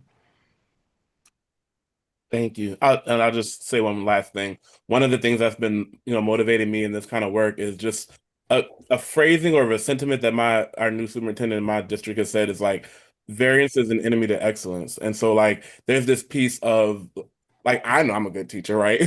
And I believe to my core, but how do you scale, these pockets of excellence that we have across the state of Maryland, and making sure that that every student has access to that. And so I think for me, one of the pieces that I feel the most strongly about in that is MTSS, because it's going to disproportionately support the students who have the least access to quality instruction. Absolutely. And so that's why I just wanted to make sure I keep that on the radar. Obviously it is on your radar, but to highlight my support and interest in learning more about the efforts at a statewide level to supporting LEAs in this work. Yeah. Okay, who's next? Member Lynch. Hello. And I want to reiterate, thank you so much. I know that MSD is doing a big lift right now, and certainly the lift is great, given that we have 3/4 of our students are not performing on grade level. So I do appreciate just the urgency and the focus that we need to have right now in this area. I think one of the things that I want to reiterate and sort of ask some questions around is that we know that professional learning time for our teachers is so incredibly limited. And as we focus on bringing in new high quality materials, a lot of times districts are adopting new things. The professional learning time really then becomes about just understanding the materials, exploring the materials, becoming familiar with the materials. We've heard a lot today about, shifts in those, or adopting new materials, potentially adopting new assessment materials, rubrics, standards. That takes a lot of learning in and of itself. And I worry that as we continue to sort of focus on some of these things, that we are running out of time to really teach teachers math. And, they have to have a very deep understanding of math in order to be able to do any of the differentiated work, in order to understand the assessments, what the assessments really mean, and how we then group students. And I worry that if we're not spending significant amounts of time teaching teachers how to understand math, if we're focusing too much on processes or pedagogy or strategies that we want to see, then the teachers will not have the depth of knowledge that they actually need. And so then when districts end up doing is spending more and more money trying to find that perfect assessment or trying to find that perfect material, which starts the cycle all over again, and just teaching access to those materials and not the deeper learning. And so I think it's one of the things that I saw as a principal. It's something that I see and that I hear now, is that, how are we making sure that our teachers feel really, really confident? We definitely feel that lack of confidence in the K through 12, but even in sort of the more intermediate grades of, like, do they have a very, very deep understanding, so that they can look at a piece of student work and understand exactly where the breakdown of learning occurred? Do they have that deep knowledge? And so I think, one of the questions that I have for you is, how will MSDE help the districts really prioritize the learning that needs to happen in order for teachers to be spending that very limited amount of professional learning time on building that deep level of knowledge and understanding? And sort of, what does MSDE need in order to have their own experts at that deep level of understanding available for those districts?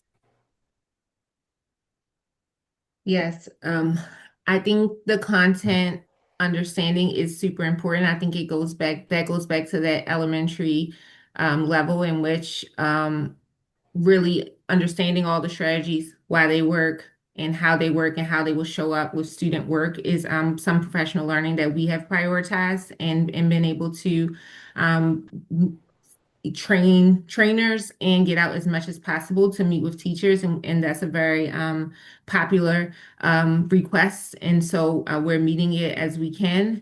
I think it is a balance, though, of content and pedagogy, because there are some things that are about how it's taught and how you give students feedback, and we really do rely on our instructional materials, when identified as high quality, to support that. And so I said this before, but our message to teachers is to teach your curriculum, and to districts and school leaders is to use your professional learning time to make sure that teachers understand what is in the curriculum, why they're doing specific instructional routines, how it connects to the math content, and then also what comes before and what comes next, so that they can meet students where they are, but also make sure that they master the content to the level that they'll be prepared for the next grade, or when it comes back in their content.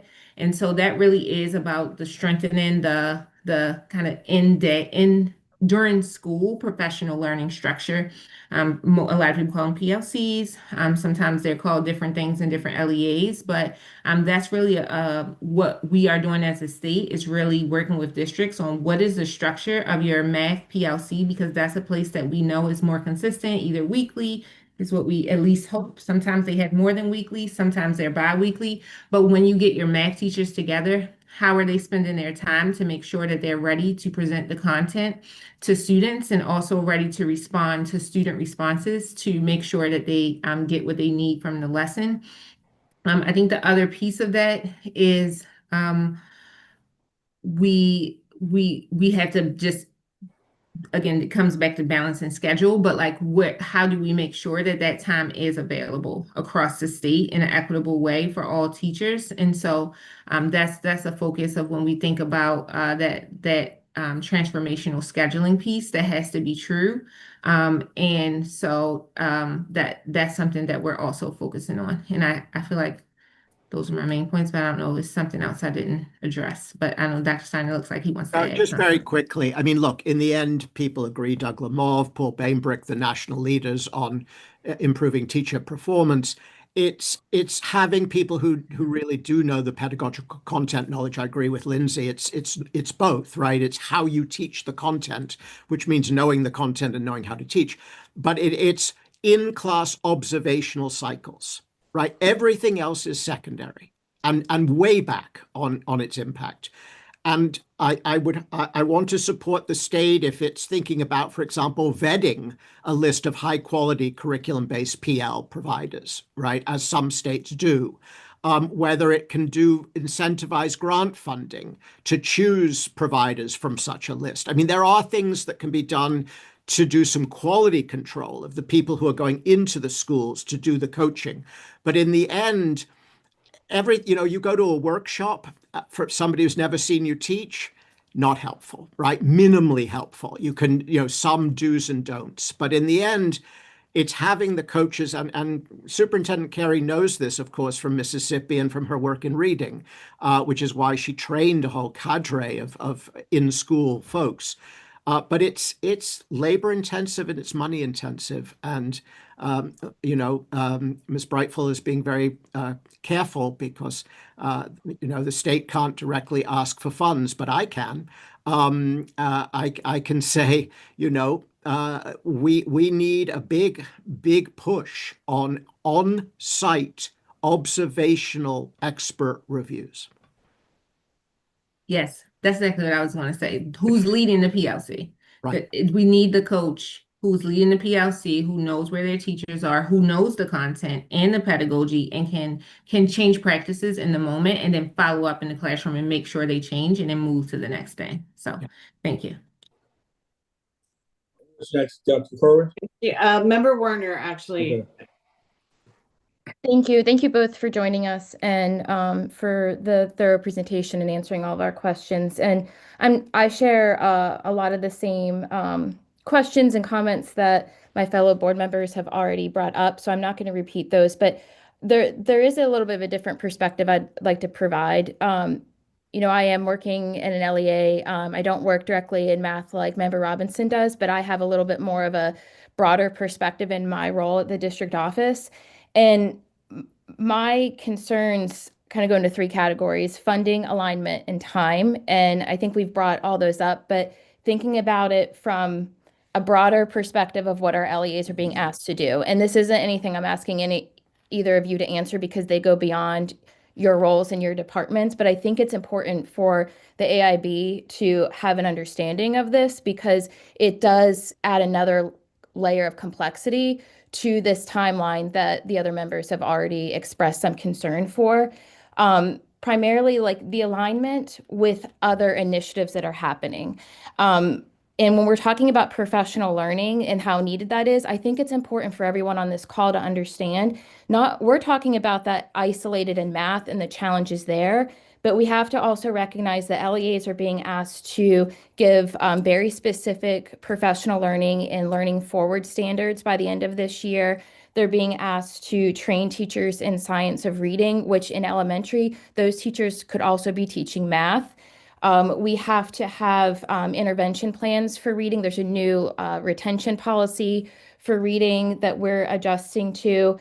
We have career connected learning that is on our plate. There's a big conference tomorrow with that. CTE is changing their framework. And I'm saying this because all of these things seem to be happening at once. And I'm concerned as a district leader, as others have said, that some of these initiatives are going to be lost or not done well because we're doing them all at the same time. And with professional learning, I also worry that a lot of it has happened with key leaders. For my district, it's been not our career coaches, I'm sorry, our math coaches and teachers who have been sitting in a lot of these meetings. However, we still have to have that trickle down to the teachers that are in the classroom. And I'm worried about the time for that and the funding that goes into it, as well as funding of the right curriculum and time to pay teachers. When we started to roll out science of reading, there was a lot of funding behind it. We were able to pay teachers over the summer. There was just a lot of funding and time support. And even then, we weren't able to have all of our teachers trained at the same time because you can't require teachers to work over the summer. And on top of that, we're in the middle of our budget seasons. So how do LEAs plan well to have the staffing and also the curriculum. These are some scheduling implications.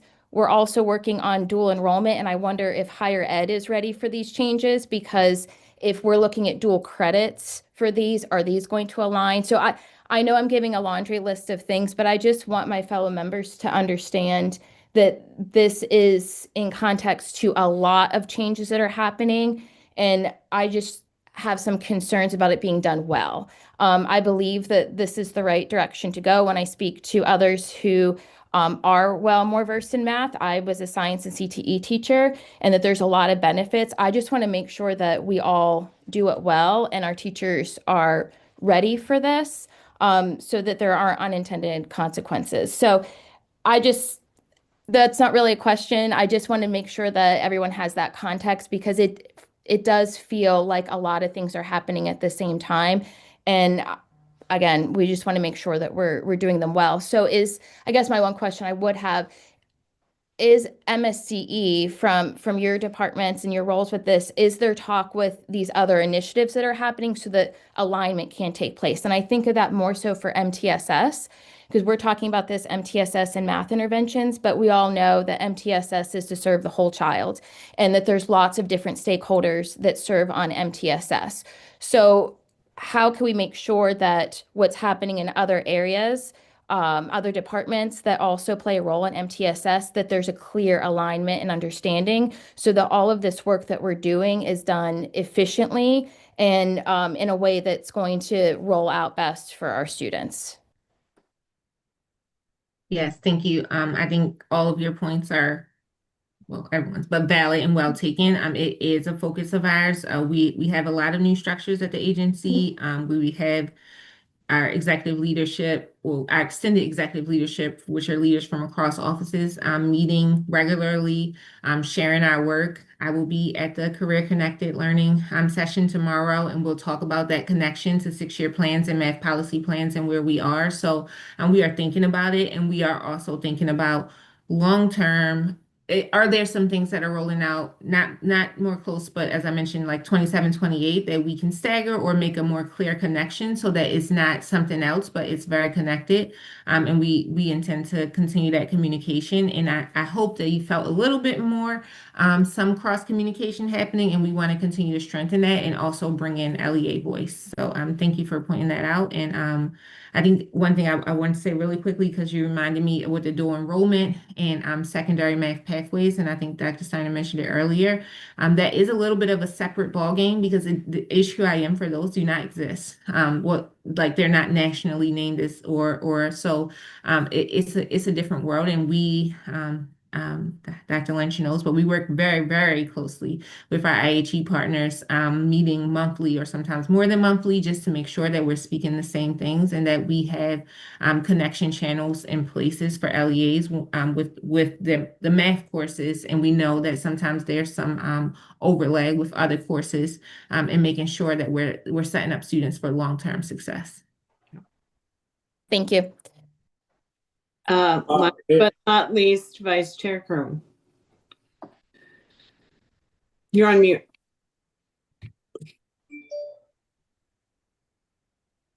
Thank you very much. My colleagues have asked many of the questions that I had on my mind, but I do have a few, I think, quick answer questions. First of all, Ms. Brightful, there is this bill in the General Assembly to the governor, which the governor supported, I said, with math coaches. I mean, excuse me, coaches. Are math coaches included in that bill? Yeah, or is it just literacy? It is not just literacy. Good. It will Okay. be split between contents depending on the number that we would end up with. But yes, math coaches are a part of that allocation. Very good. Okay. One question that occurs to me, what we're doing here is all driven by, and you made this point at the very beginning, the change that we will make in algebra with the newly designed Algebra 1, Algebra 2 sequence, which I fully support. I think that's the wave of the future. But to best of my knowledge, that course has not yet been developed. Those courses have not yet been developed. And yet we are designing course requirements that are supposed to lead students to be successful in this new revised algebra sequence.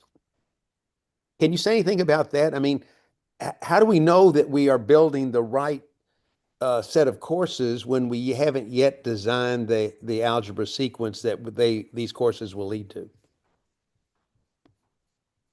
Yes. So one of the guidance documents we have is a numeracy development framework, and that is aligned from pre-K to 8 to algebra readiness.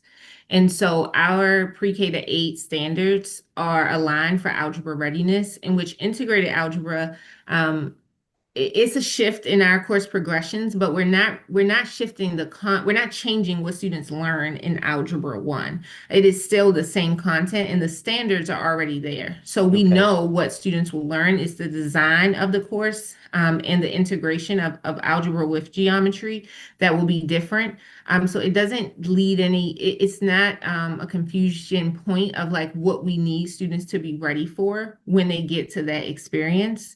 I think the other important piece to mention is we have said from the beginning, and we're committed to making sure that there are statewide resources for initial implementation of that course.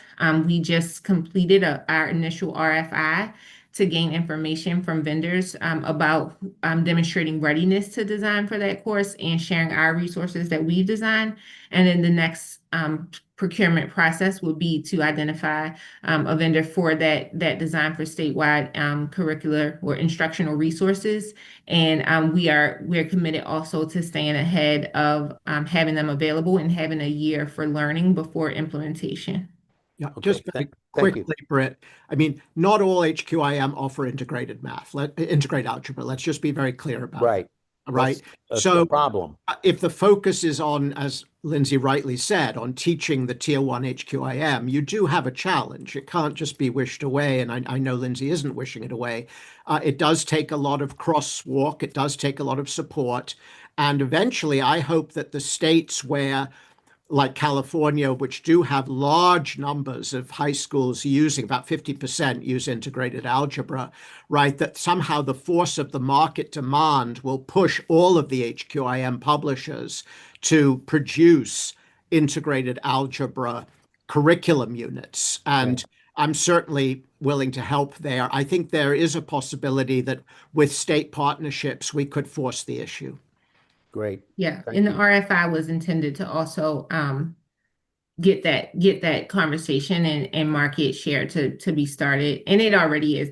Vendors are reaching out pretty regularly, and so we're just making sure that we follow our procurement process. Another question I have is the career ladder was carefully constructed so that as teachers move up the career ladder, they are available for class observation, professional development, et cetera, et cetera. Is that being built into these plans?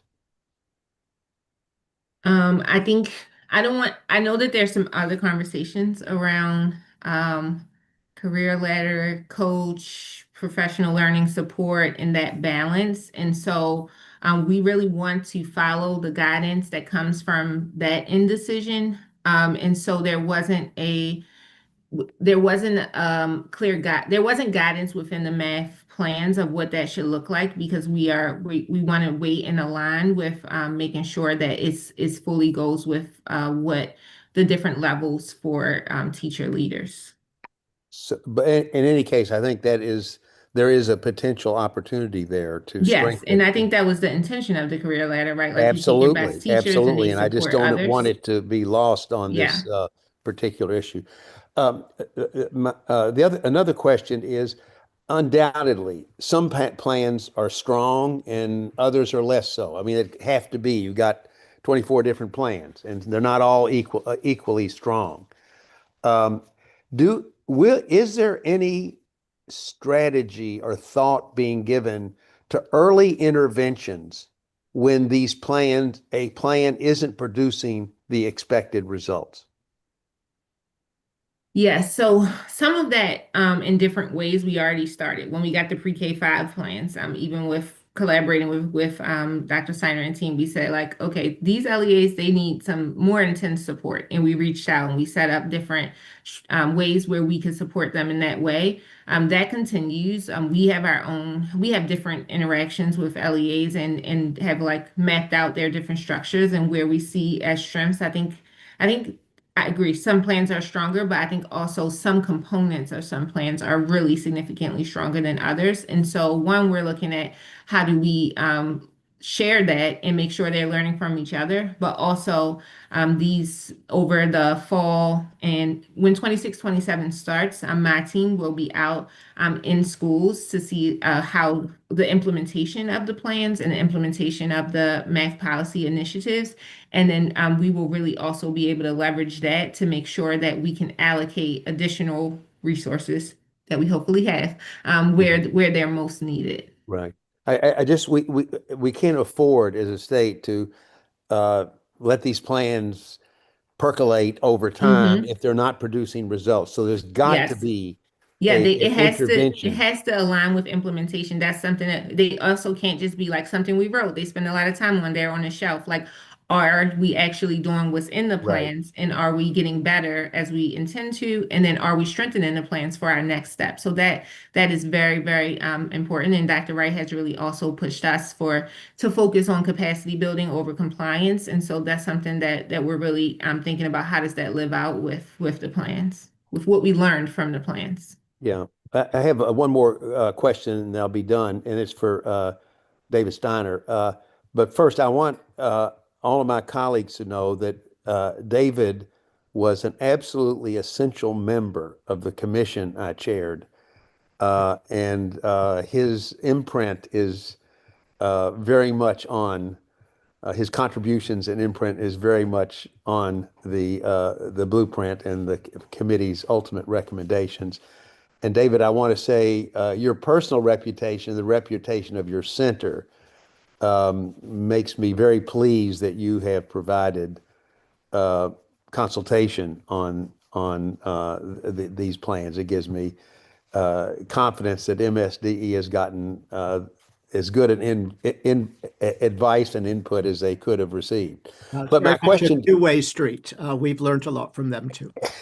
But my question for you is as follows. You mentioned San Antonio was doing a good job on MTSS, but my question is, math scores around the country and quite frankly around the world are declining. Yeah. Are there examples of states that are bucking that trend and are actually showing significant improvement in math outcomes? And is there something we could learn from them? Yeah. So I don't want to exaggerate it first. I mean, there are a number of places in Texas that are promising, Houston again. But I think if you look at Louisiana, it's the only state where the results in math did not go down during COVID. Which is a remarkable achievement. And when you look at why, over 90% of the teachers in Louisiana use the same math curriculum. Now, it happens to be Eureka Squared, but it's not the particular curriculum so much, though it's a perfectly strong HQIM curriculum. It's that, just think for a moment about what that means. It means that the schools of ed can pre-prepare teachers to teach that curriculum before they arrive at the schools. So instead of arriving on day one with no background, right, on the curriculum they're supposed to teach, they've had exposure beforehand, right? It means that the state can prioritize professional learning on that curriculum at scale, right? Because it means that you only have to prepare the professionals to support one curriculum, right? Not 50. And that's a huge difference. It means that you can train your teachers to use the famous interim assessments or formative assessments like iReady and MAP, which millions and millions of children take every year, to translate the results of those assessments into meaningful MTSS placement. That is not easy because those assessments are curriculum agnostic, right? They don't say this result means this child needs this skill before Unit 4 of Eureka. They just say these kids are weak at math, right? And so there are an enormous, and Texas has now adopted a state curriculum. Wow. Now, all the districts have adopted the state curriculum. It's optional, but it's very exciting because it's a better curriculum than many to see that more and more districts are adopting that state curriculum. And that means the same thing can happen in Texas, right? That you can train teachers to teach it. And then amazingly, you can test it, right? You can test what kids have actually studied. And so you've got that triangle: teacher prep, teachers teach the curriculum, students learn that curriculum, and students are tested on that curriculum. 90% of the world's countries work that way, except the United States. So the answer to your question, very short, is coherence. It's coherence. And coherence enables enormous economies of scale and efficiencies of scale. Excellent point. Excellent point. Thank you so much. Well, thank you for that. Yeah, Lindsay, we want a statewide math curriculum, please. Yes. No comment. No comment. Thank you for that explanation, because your response hit on the question that I was about to ask. That is, we're not and should not be reinventing the wheel here, because obviously some out there are having success, and whatever they are doing, the first thing we need to do is to find out what success means to them and how they are doing that, and can we replicate some of the things we talked about. So thanks for the explanation, because yeah, I've seen the results in Louisiana and other places, and we need to be mindful of what it is that they did in order to achieve those results. So thank you for the explanation. Anything else we need to say, Madam Executive Director? No, we're I think we're ready. If you're ready for the motion. Just very quickly, one tiny correction for the record. The San Antonio success was historic. The Houston success is current. So I just wanted to make sure that I have a correct record there. That right now, Houston is the one that is doing enormous work on HQIM implementation. So thank you for the chance to make that correction. Okay, great. Thank you. This is an action item, so we have to vote, right? Correct. And so all of this is leading up to the acceptance of MSDE's recommendation that the AIB approve and accept the approval of the pre-K-12 comprehensive math plans by MSDE for all 24 LEAs, as well as the Juvenile Services Education Program. Madam Executive Director, we're not actually approving the plans. Correct. You're accepting MSDE's recommendation that they have because they have approved. Right. They're the content experts along with their, right. Okay. Thank you. Assistants. So I think, unless Heidi feels like that wasn't I need to read. We need to read the motion. Basically, we need to read the motion. Put it in motion there, please. Yeah. Sure. Okay. The motion is, after reviewing MSDE's recommendations, the AIB moves that the board accept the 2025 pre-K-12 comprehensive math plans approved by MSDE from the Juvenile Services Education Program and the 24 LEAs. Okay, I so move. I second. Okay, moved and properly second that we approve the motion as clearly adopted in the hands of MSDE as read by our Executive Director. Are there any questions, concerns, or comments related to the motion? I don't see any hands. Okay, call for vote. All in favor, please indicate by saying aye. Aye. Aye. Aye. In opposition, hearing and seeing none, the ayes have it. The motion is so approved. We'll now go to our next item, which is the Blueprint Progress Spotlight. Yes, so just Thank thank you. you, Dr. Bye. Steiner, and Thank Thank you you. very much, everyone. Thanks for your patience. Yeah, thank you so much. Tweed-jacketed academics can get on everyone's nerves. So many thanks. thank you. Okay, so for the next item, this is a new agenda item. Is going to become a standard agenda item. It is not new that we have highlighted or what we're calling spotlighting Blueprint Progress, but we thought it would be helpful to intentionally have an agenda item each month that focuses on Blueprint Progress. And so I will turn it over to our Outreach and Communications Director, Arshia Sethi Snowden. Thanks so much, Executive Director Heiss. So for our first Blueprint Progress Spotlight, we're focusing internally on some of the resources and data and progress highlights that are happening that we would like everyone to know about. In the future, we're excited about focusing also on a lot of the on-the-ground work and possibly inviting guests to Spotlight as well. So this month, we are looking at our Blueprint implementation progress highlights, as well as some updated data that we have posted. So the first thing that I'm going to talk us through is our updated statewide one-pager.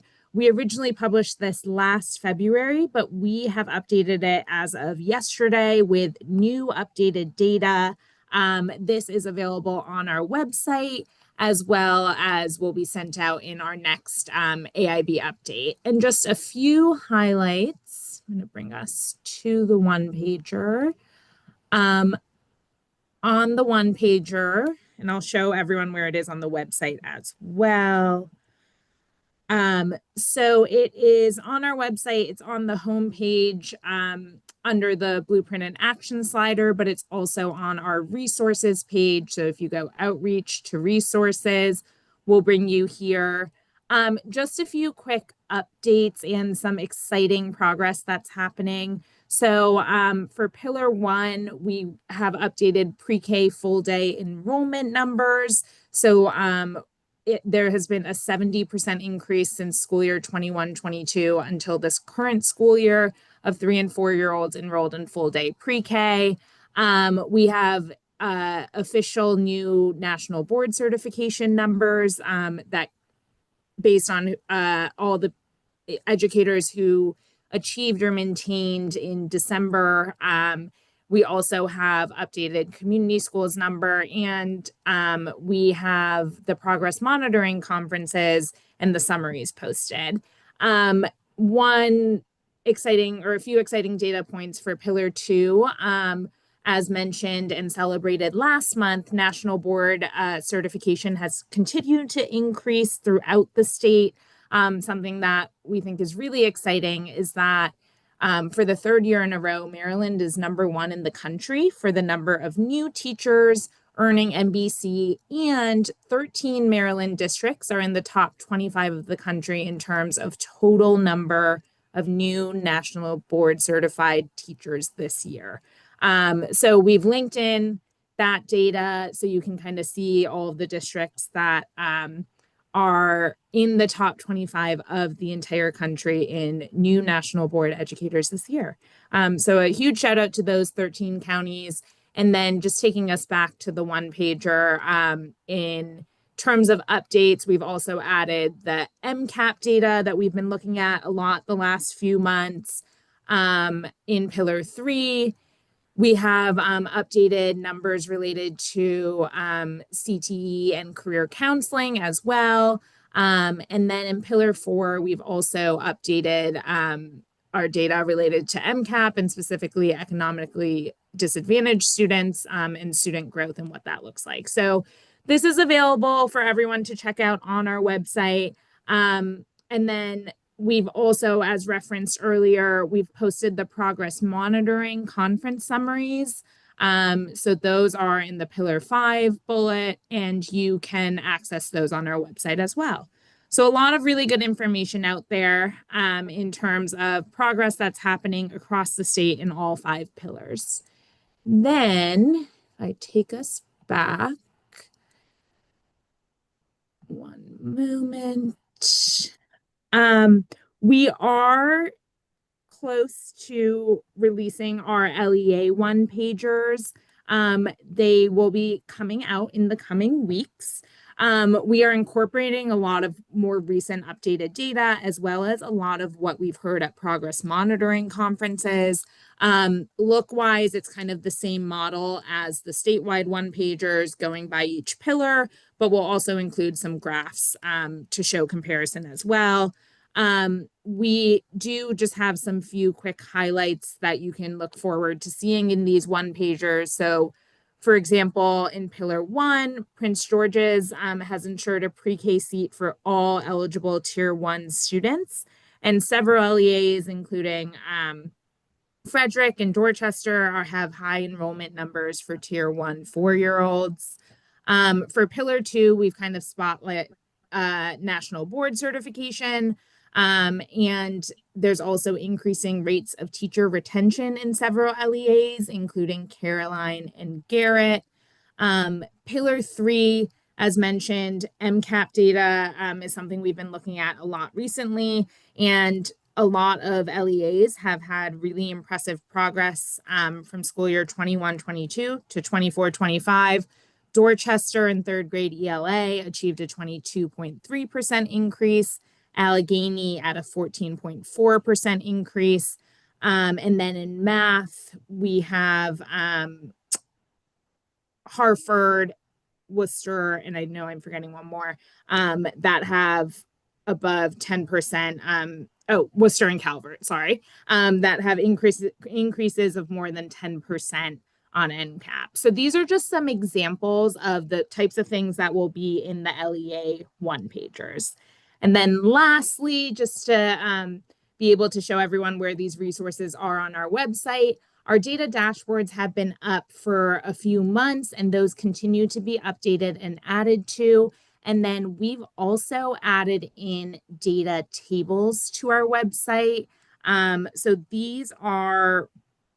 Arshia, you're not sharing your screen. I'm pulling up the website there right now. Go. Sorry about that. Okay. I just have to switch between a few things. So the data tables are on the data dashboards page. So blueprint progress, data dashboards. And if you scroll down, you'll be able to see the different data tables that were shared over the last few months related to the release of funds process. So right now we have a few of them for Pillar 3. So these show you kind of all the different LEAs, the comparisons, as well as the Maryland state averages for MCAP in specific areas.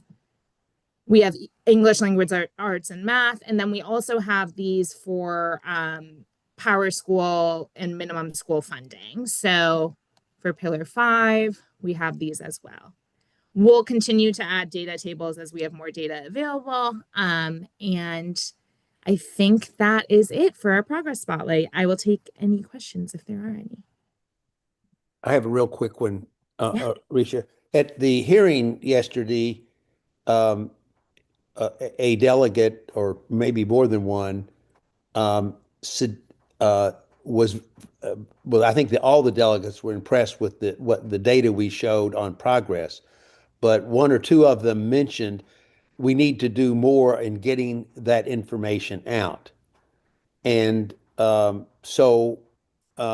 and I know you heard that, and I know you're thinking about it, but I just wanted to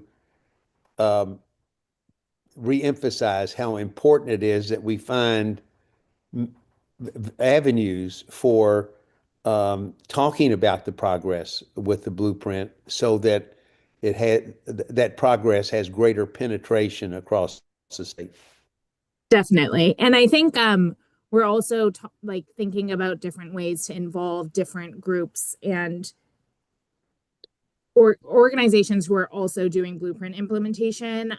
So for example, we're about to start career counseling check-ins, and we want to hear about the successes in career counseling and then share those, but in a way that they can amplify it as well. So we're not the only ones sharing, but multiplying the people who are sharing these successes and give them the resources to do that. So you know, I don't know how many in this day and age, how many counties have local newspapers.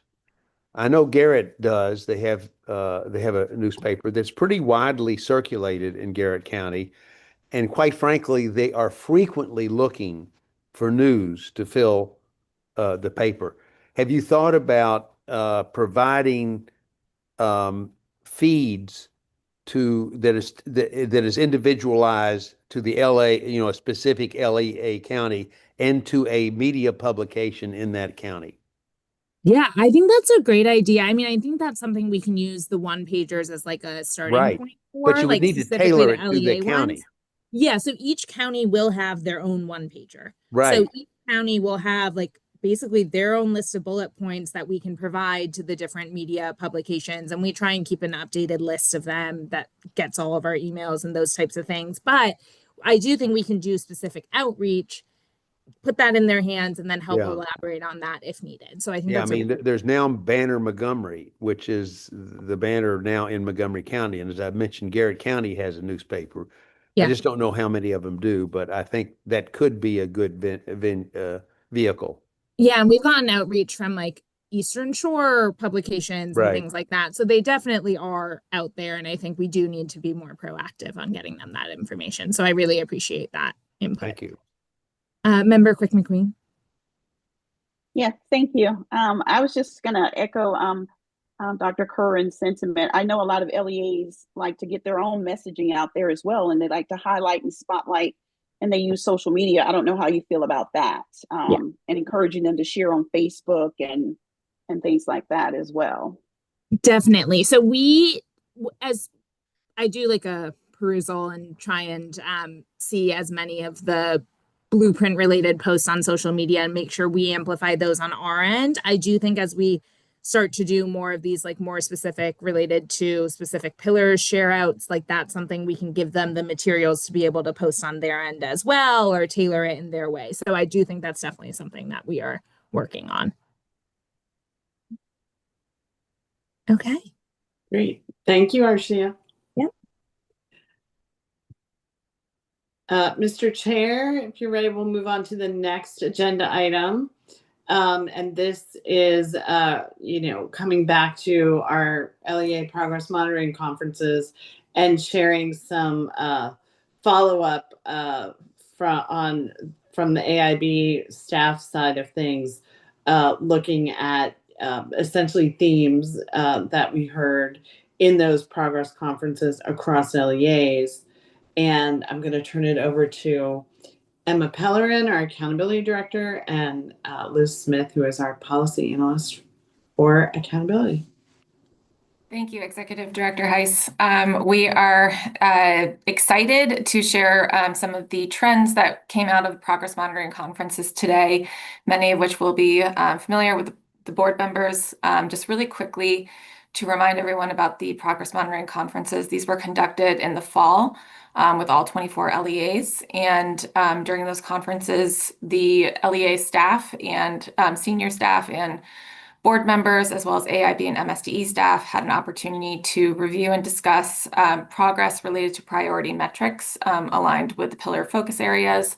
And it also enabled LEA staff to share the successes and challenges that they've been experiencing relative to their 2024 blueprint implementation plans.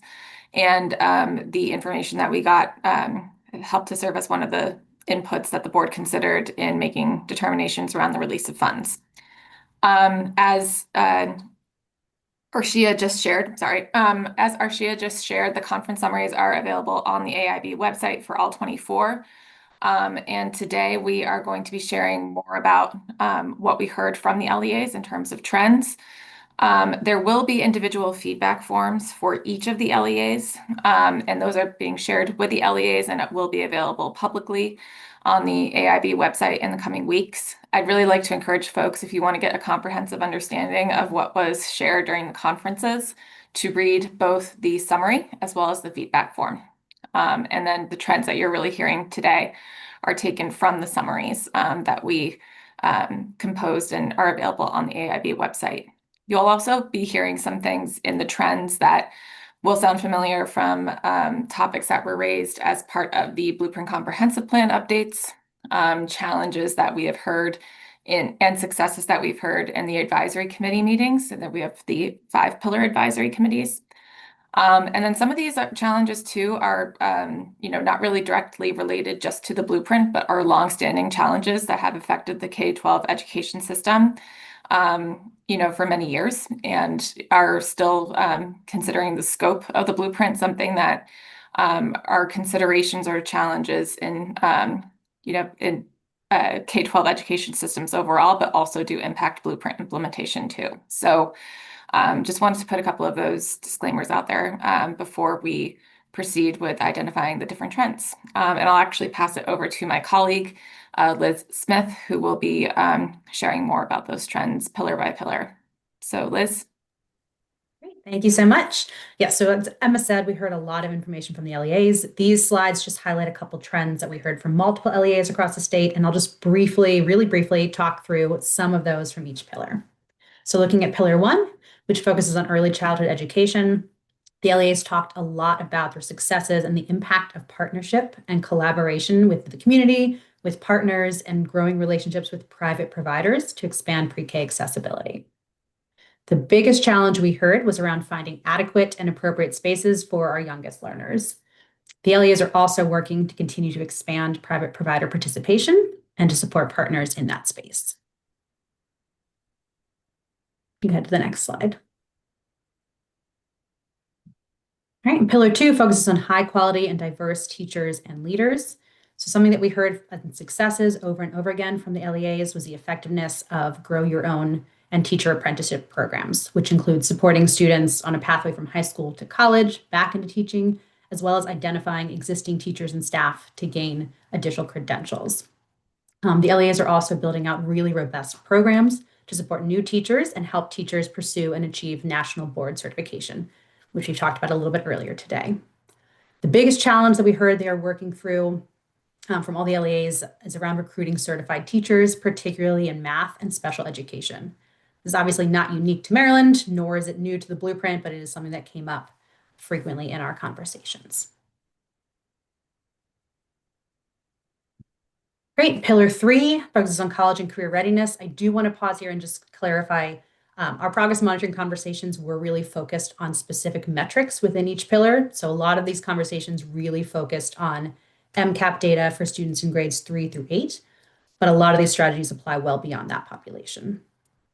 So there's a real focus that came up in our conversations from the LEAs on increasing the availability and use of data at the school level, the central level, teacher level, which also pairs with increased structures for MTSS. They're really building out those processes.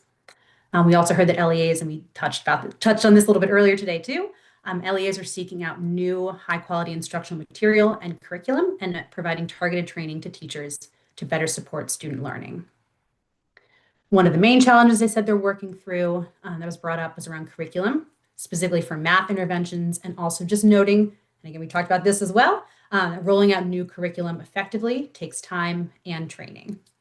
We also heard a call for more support in general for teacher prep in math and for MTSS implementation. And so pillar 4, a lot of this overlaps with what we heard in pillar 3, particularly around the importance of data, progress monitoring, and utilizing MTSS systems to support students. We've also heard a lot about how LEAs are using funds to support after-school programming, wraparound services, and tutoring, both during the day and after the school day, as well as their efforts to decrease chronic absenteeism and how the concentration of poverty grants and community schools models can play into that. Some of the challenges the LEAs are focusing on are being able to respond to changes in population shifts due to mobility and enrollment trends. And they also noted there are still some residual effects from the pandemic on absenteeism, both for students and for staff. They are also working in tandem with us to determine best measures of growth and success for all students. And finally, pillar 5, focusing on governance and accountability. These conversations in the conferences really focused around minimum school funding, the MSF requirement. One of the things we heard that was very successful was using the AIB technical assistant grants to design funding models and budgeting systems. We also heard about how MSF has led to more collaborative budgeting processes within the LAs, both across Central and with principals and school leaders in the districts. The main challenge that was cited is just that the LEAs are working through building out this new system. It requires extensive reporting at the school level, which just necessitates additional training and manpower, particularly in the first few years of implementation. So I'll pause there if there's any questions. And if not, I'll turn it back to Emma to talk about next steps. Emma, why don't you go ahead and then we'll Yeah. see if there are questions. Sounds good. Okay, we have identified some specific next steps following these progress monitoring conferences that we'll be working on.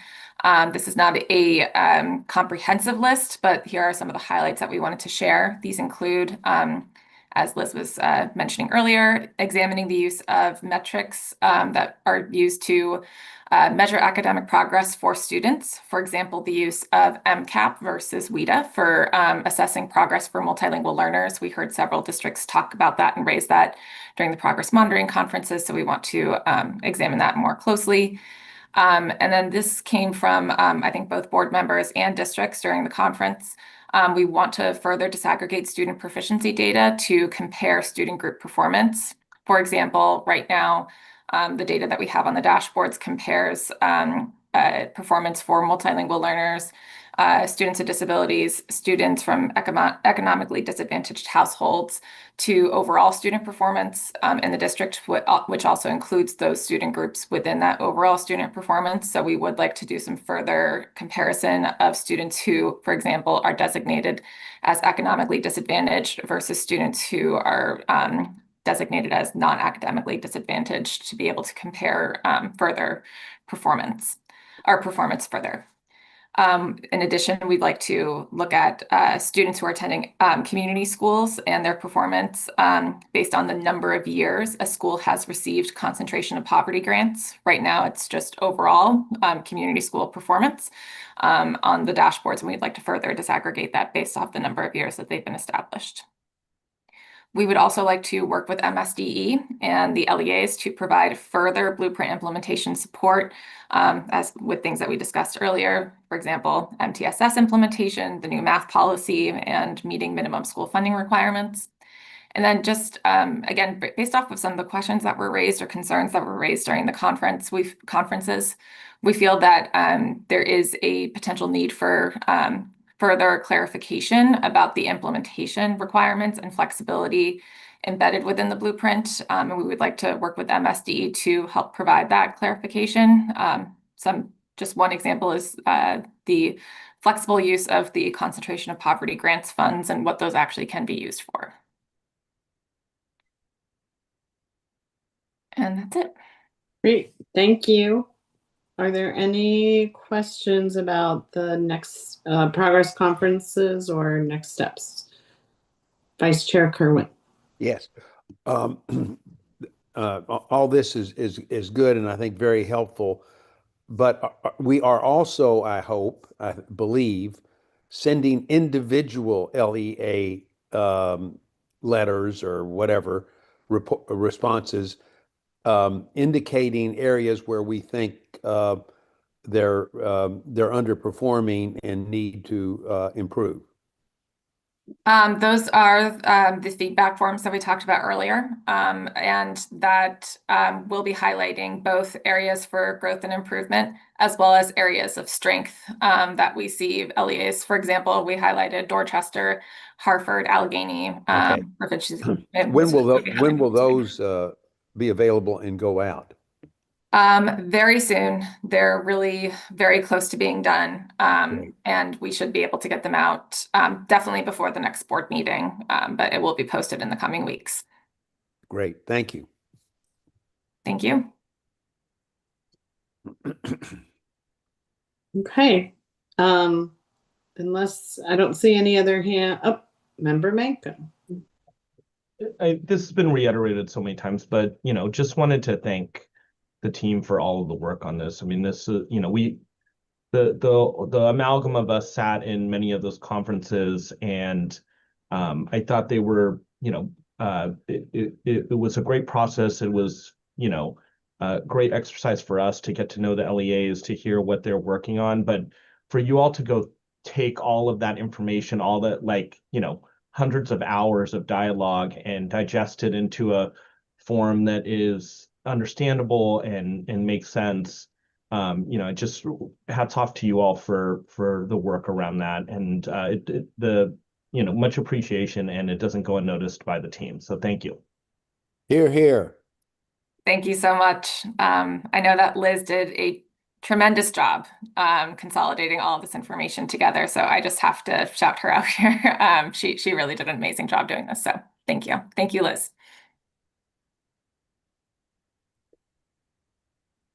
Yes, I feel very proud of our AIB team. Are there any other questions on this item? If not, we will move on to the next agenda item, which is an update on career ladders and the two LEAs that are before you for approval today. And I will turn it over to Libby Diamond. Good afternoon. This is just a quick reminder on the career ladder process. LEAs were required to submit a signed career ladder in agreement with their local education association by December 1. Those LEAs that were unable to do that they received warning letters from the board informing them that they were at risk of not having their fiscal funds for 26-27 released if they were unable to provide a signed career ladder agreement to the board by February 1, 2026. So today is the last board meeting before that statutory deadline. So go ahead and take us to the next slide, please. As of today, we have 22 approved career ladders, and I am happy to report that we were able to bring 2 more career ladders to you to offer that we are ready to say that they are ready to be approved. And one of our LEAs has offered a level 4 pilot in their career ladder plan as well. Next slide, please. So our 2 LEAs that I am going to just talk through briefly are Prince George's County Public Schools and Baltimore City Public Schools. Both LEAs have worked with AIB staff since July 1, 2025 to submit draft career ladder plans that we have reviewed, provided feedback on, asked for revisions. And over the last couple of weeks, they have been able to solidify agreements with their local bargaining units to really make sure that they have career ladders that are going to move the work forward in their districts. And so I am happy to say that we are ready to recommend their plans to you all for approval. Any questions? Thanks to staff for working with the LEAs to make sure that we got all the information in an approval format. And so I would move approval of the Baltimore City and Prince George's County career ladder submission. Mr. Chair, we do have 2 things. One, we have 2 separate motions. Okay, one yeah, for Prince George and one for Baltimore City. And then I see Member Robinson has a question. Let's get the motion on the floor first, and let's get a general question. Member Robinson. Which one? Both Baltimore City or Prince George? Baltimore City. I move the approval of the Baltimore City career ladder submission. Is there a second to the motion? I'll second it. Okay. Now, Member Robinson. I only meant to say that I would not be voting on the Prince George's one. So I was okay. So that's the next one. Okay. Any discussion reference to Baltimore City? Okay. Hearing and seeing none. The motion before. Do I have a second on the motion? I second. Okay. All right. Rachel, are you going to do a second motion for the release of funds, because the motion that the chair made was not on release of funds? You need to read the motion. Heidi, if you want to read the motion, feel free. Sure, let me pull it up. Sorry, Mr. Chair, there's multiple parts. No problem. multiple parts to the motion. I need to pull it up and read it. I'm sorry. Okay, after careful consideration of the recommendations of the Accountability and Implementation Board staff and based on the board's own independent review of all documents provided by Baltimore City Public Schools, the motion is for the board to approve the Baltimore City Public Schools 2025 career ladder submission and find that Baltimore City Public Schools has met all requirements and to authorize release of the fiscal year 2026 blueprint funds that are automatically withheld by law. Okay, so moved. There's a second to the motion. I second. Okay, the motion is now before us. Any further discussion or reference to the motion? No further discussion on readiness. All in favor, please indicate by saying aye. Aye. Aye. Any opposition? Hearing none, the motion is so approved. We'll now go to Prince George's County. So you read the motion for Prince George's County.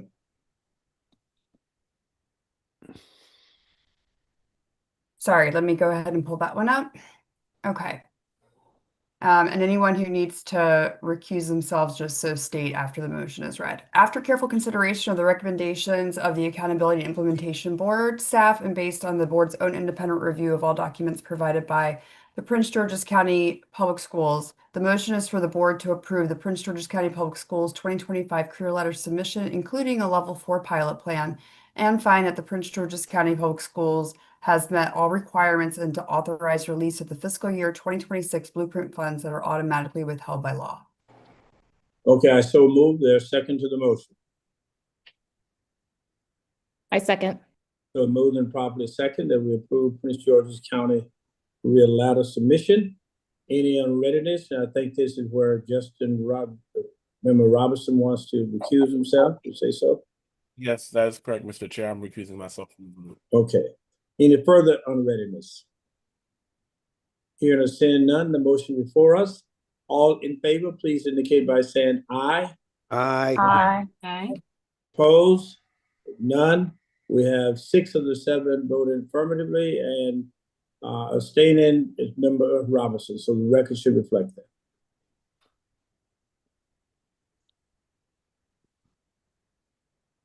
Okay, let's go to the next item, Madam Chair. Thank you. The next item is related to the notice letters that you provided to the, well, we're going to talk about the level 4 pilots next month. Okay. So we'll touch on that next month. Dr. Kerwin, I see your hand up. Yes, real quick. How many more LEAs are there that have received a warning letter? There are no there were only 2. There were only 2, and so we've addressed all the warning. We've addressed all the warning letters. Correct. Thank you. Yep. So the next item is related to the notice letters that the board sent, and we wanted to provide an update related to both the academic progress notice letters and minimum school funding. And also we do have a recommendation on changing the timeline for the academic progress root cause analysis. And with that, I will turn it over to Policy Director Rachel Amstutz and our financial analyst Simone Hall. Couldn't find my mute button. I'm so sorry. Okay. So as you could probably guess, I could talk to you about this for hours, but we don't have time today. So I'm going to give you the highlights and let you know from the get-go. December 1, there were people watching our meeting. All of the districts were watching. They took this incredibly seriously. And in the meantime, since then, my team has had the opportunity to meet with the 3 districts who did receive the academic notice letters.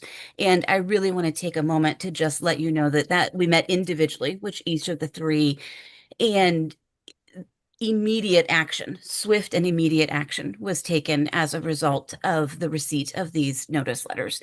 I do also want to say that they were not surprised. They've been concerned about this data, but because of the conversation around it, because of some next steps, they dug in immediately.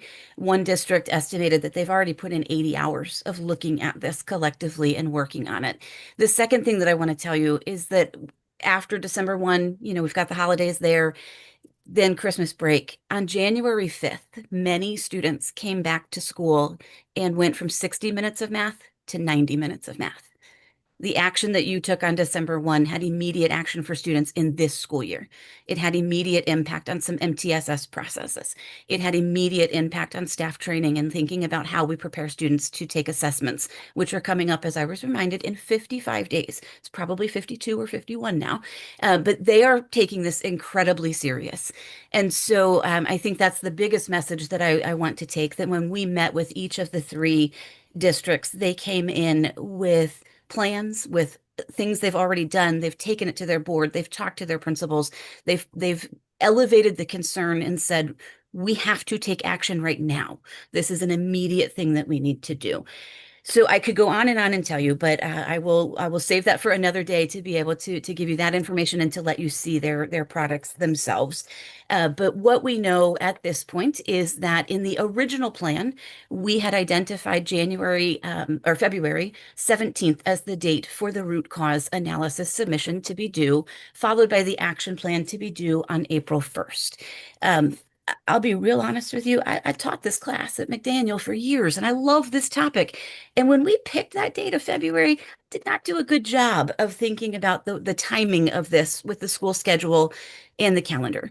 When we met with the 3 LEAs, that was their one request, was that we take a look at the calendar and look at the number of school days available to do this work within the existing things already happening in schools, like WIDA testing, preparing for trainings for teachers to get certified to administer the assessments and things like that.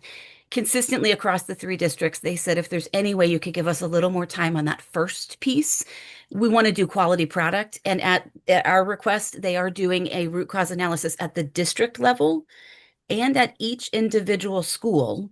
The principal needs to lead their leadership team and school improvement team through the root cause analysis at their building about their students, their teachers, their community. They already have staff meetings planned. They're moving things around to fit this in.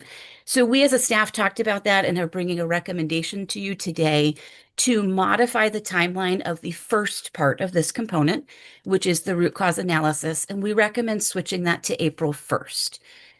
They know they can get it done before that, but it made sense for us to say, what if we increased our collaboration with them? Because they did take us up on offers to partner them with IHEs, to partner them with MILE and JHU, and they want to lean into those resources.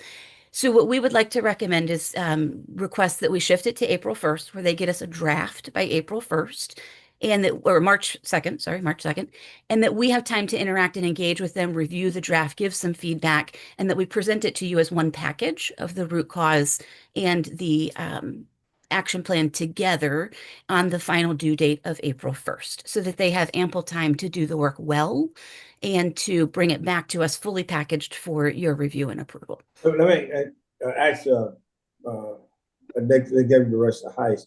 Did we put the date in a motion? Was that part of the motion itself, an action item? It is in the actual notice letters that were sent to the LEAs. Yeah. So we would have to vote to just extend that. Yeah, and we do have a motion just to simplify it. All right. I just want to be sure. That's all. Yes. Are there any questions about that process? No, it sounds great. I just wanted to be sure that we just could not unilaterally do that without taking a motion. I thought we had voted for it, on the date. All right, anything else you need to add? Would you like to take up that motion? Yes. Yes. Okay. I can read it. It's pretty straightforward. The motion would be to extend from February 17th to April 1st the deadline for LEAs who receive notice letters of concern related to academic progress to provide the required root cause analysis. Further, to require LEAs to provide a draft root cause analysis to the AIB on or before March 2nd, 2026. I so move their second to the motion. I second. Okay, moved and properly second. That we adopt the motion that will extend the date to April 1st. April 1st, okay. All right. Any unreadiness, concerns, or questions in reference to the motion? Hearing none. All in favor, please indicate by saying aye. Aye. Aye. Any opposition? Hearing none, the motion is so approved. Thank you. Thank you. And then if we could just ask Simone to give you all an update on the work we're doing for the LEAs that received the minimum school funding notice letters. Okay. Yes, thank you, Executive Director Heiss. So my piece is just information sharing, no staff recommendations, but did want to give an update on the LEAs who received notice letters for minimum school funding, or MSF for short, as you may hear me refer to it. So in addition to academic progress, 8 LEAs received notice letters for MSF, and as of about an hour ago, we have 5 that have submitted the required action items, which include a detailed plan and a timeline for resolving the coding issues that we identified in the letters.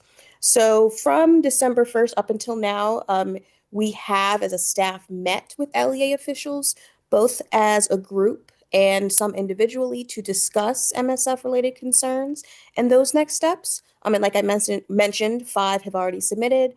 And for those remaining who have yet to submit, the detailed plan and timeline are due on this coming Monday, February 2nd. Give me the numbers again.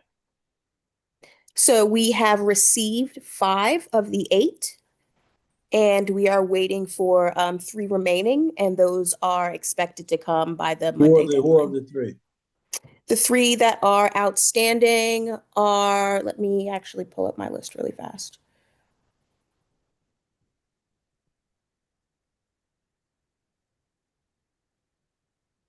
Prince George's County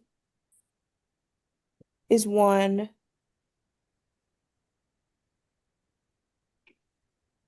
Sorry, give me 1 second.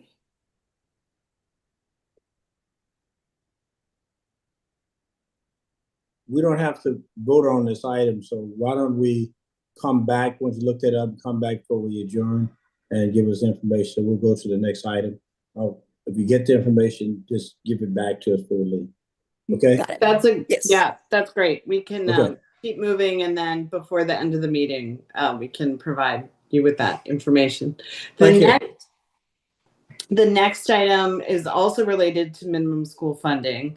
And this is a proposed modification to the joint policy that the AIB and the state board have adopted around the implementation of minimum school funding. Our Deputy Director for Operations, Alexandra Vernon, is going to go through the details here. Thank you so much, Executive Director Heiss. So just for context, looking back at March 2024, at that time, the AIB and the State Board of Education adopted Joint Policy Number 2. This policy established a runway for our local education agencies, LEAs, giving them until fiscal year 27 to meet the blueprint minimum school funding requirements. However, as we have heard from the progress monitoring conferences, as well as a formal request in December 2025, it became clear LEAs needed some more flexibility and requested an additional year from both boards to reach full compliance. So the State Board of Education has already reviewed and approved the extension. Today we're looking at the AIB board to do the same. So if approved, the final deadline for LEAs to fully meet minimum school funding requirements would shift from fiscal year 27 to fiscal year 28. I do want to note, a very important note, this is not just a simple delay. There is a specific milestone proposed for the interim, and that's for fiscal 27. Every LEA will be required to make significant progress, but specifically, they'll close the gap between their fiscal 26 funding levels and full compliance by at least 50%. Okay, let me go back again to the discussion we had on the waiver request, that was just for 26, right? Right. Yeah, okay. All right. And there are some conditions in this motion that we need to address, right? That I think are important for us. Yes. So I think it's really important, and Ms. Vernon just sort of noted this, but in the current policy, in fiscal 26, the LEAs are required to close the gap between where they are in fiscal year 25 relative to the full requirement and the full requirement. So let's just do an example. If you're at 50% in fiscal 25, then your requirement for fiscal 26 is 75% because that's halfway to meeting the 100% goal. What is being proposed, and I don't know if it is helpful to actually share screen with the proposed modification while I'm talking. But what is being proposed is for fiscal, so there would be no change to fiscal year 26 requirement. So they would still have to close the gap by half between where they are in 25 and 100%. And then for fiscal 27, they would need to either reach full compliance or close the gap again by half between what they were required to do in fiscal year 26. Why don't you do that by example, so that you get the right. So give me a number. Sure. Okay, so let's stick with that example. So let's say a district was at 50% in fiscal year 25 for the foundation program. In fiscal year 26, under the current policy, they would have to get to 75% to meet the requirement, and then 100% in fiscal year 27 of the whole amount. Under this policy, they would still have to meet the 75% in fiscal year 26, and then in fiscal year 27, they would have to get to the difference between 75% and 100%, which I think is 87.5% if I'm doing my math right on the fly. So there would still be a requirement for fiscal year 27 to continue to show progress toward fully meeting the requirement. Fully meeting requirement, 100% is equal to what? 75%. For most of the formulas, it's 75%. For pre-K and concentration poverty grants, it's 100%. Gotcha. Okay. All right. Mr. Manko Member Manko has a question. Dr. Manko. So I think you just mentioned this, but I just wanted to be clear on this. So the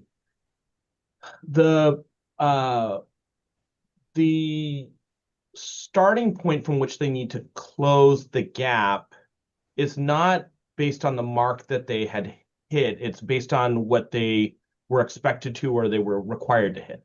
Yes, exactly. Okay. So unlike for fiscal year 26, they're closing the gap between where they started in 25 and the 100%. In the new requirement for fiscal year 27, because we didn't want to create an incentive whereby you underperform in 26 so that you have a lower target in 27. So for 27, they have to close the gap between where they were required to be in 26, regardless of whether they actually meet it or not, and that 100%. Okay, understood. Yep. Okay. Thank you. All right. We would like to have that in form of motion, so we can make sure to capture all of that appropriately. Yes, and I can read the motion if you would like. The motion is to approve the proposed modifications, which are also shown on the screen now, to the Joint Implementation Policy Number 2, Blueprint for Maryland's Future, minimum school funding requirement adopted by the State Board of Education and the Accountability and Implementation Board. So everything that is highlighted in green is new or changed language. Right. All right, I so move. There's a second to the motion. I'll second it. Okay, moved and properly second. Now we're ready for any discussion, comments, or questions on unreadiness at this point in time.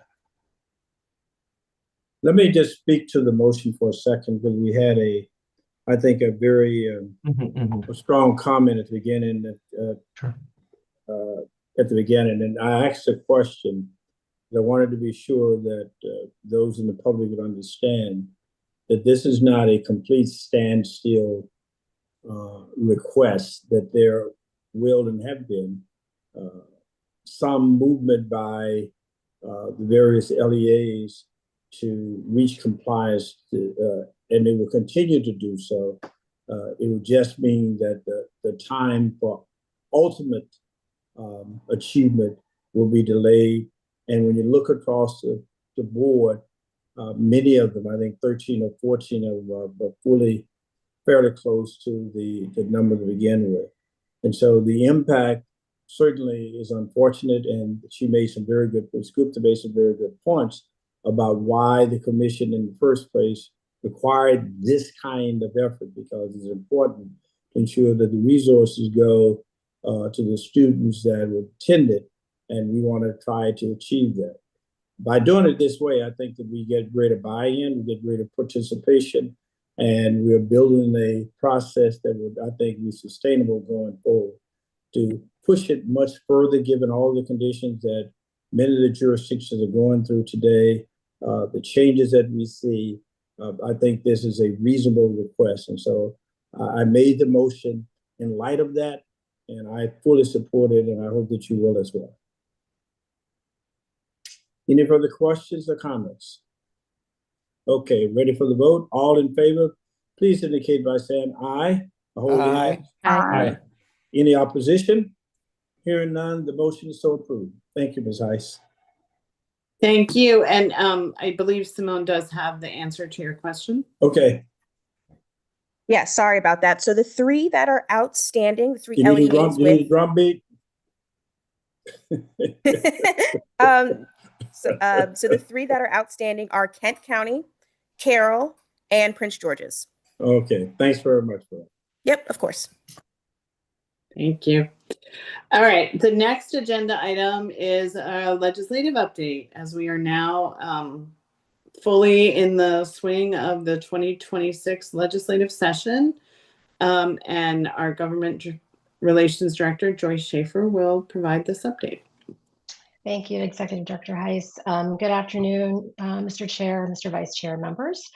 So the 2026 legislative session of the Maryland General Assembly convened Wednesday, January 14th, and the 90-day session will adjourn sine die Monday, April 13th. And as of yesterday, more than about 1,000 bills have been filed across both houses, including the AIB's bill, which is assigned the numbers HB 490, SB or Senate Bill 311, the Blueprint for Maryland's Future Revisions. Next slide, please.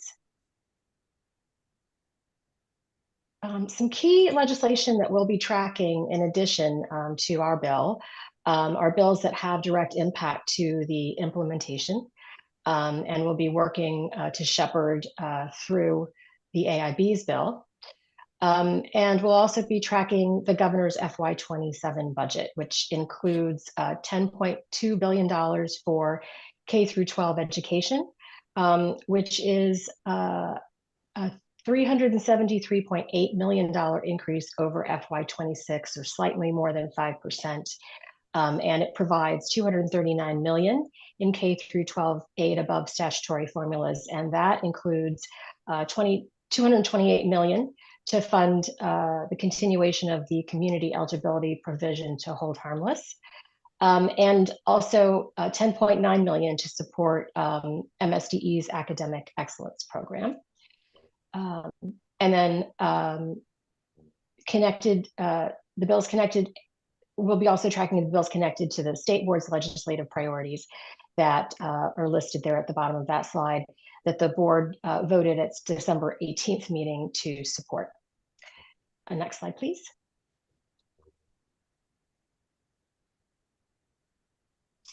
So in terms of the AIB's legislation, the board has seen these items over several meetings, but for clarity, I'll give an overview of the provisions that are included. There are 3 recommendations related to teacher preparation and certification. The first allows teacher preparation programs that receive MSDE approval to develop a portfolio-based assessment, which can be used by candidates. The second would allow registered teacher apprentices who have successfully completed an MSDE-sponsored teacher apprenticeship program to provide that certificate in place of taking a test of teaching ability. And the third would allow out-of-state teacher candidates to verify 2 years or to present verification of 2 years of effective teaching experience as a substitute for a test of teaching ability. Related to the career ladder, the bill would delay to July 1, 2034, the requirement that newly licensed principals hold National Board Certification or NBC. In terms of dual enrollment or changes to Pillar 3, one of them is to dual enrollment, and that extends our statutory authority of the AIB and the State Board of Education to require a minimum number of dual enrollment courses that an LEA must offer, and that extends from FY27 to FY30. And it also includes the repeal of the Career and Technical Education, or CTE's, Skills Standards Advisory Committee, and assigns that body the charge of that advisory committee. And next slide, please. Thanks.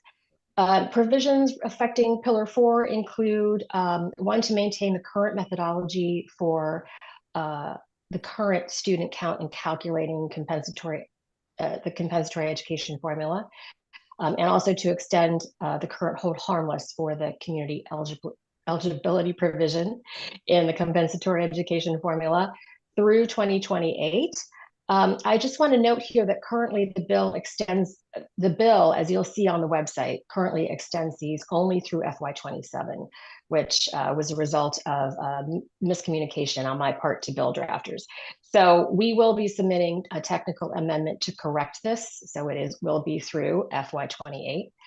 And then related to concentration of poverty grants, the bill would permanently authorize LEAs to use the concentration of poverty grant funds in eligible schools to meet the World Languages and Fine Arts COMAR requirement, which currently is set to expire in FY27.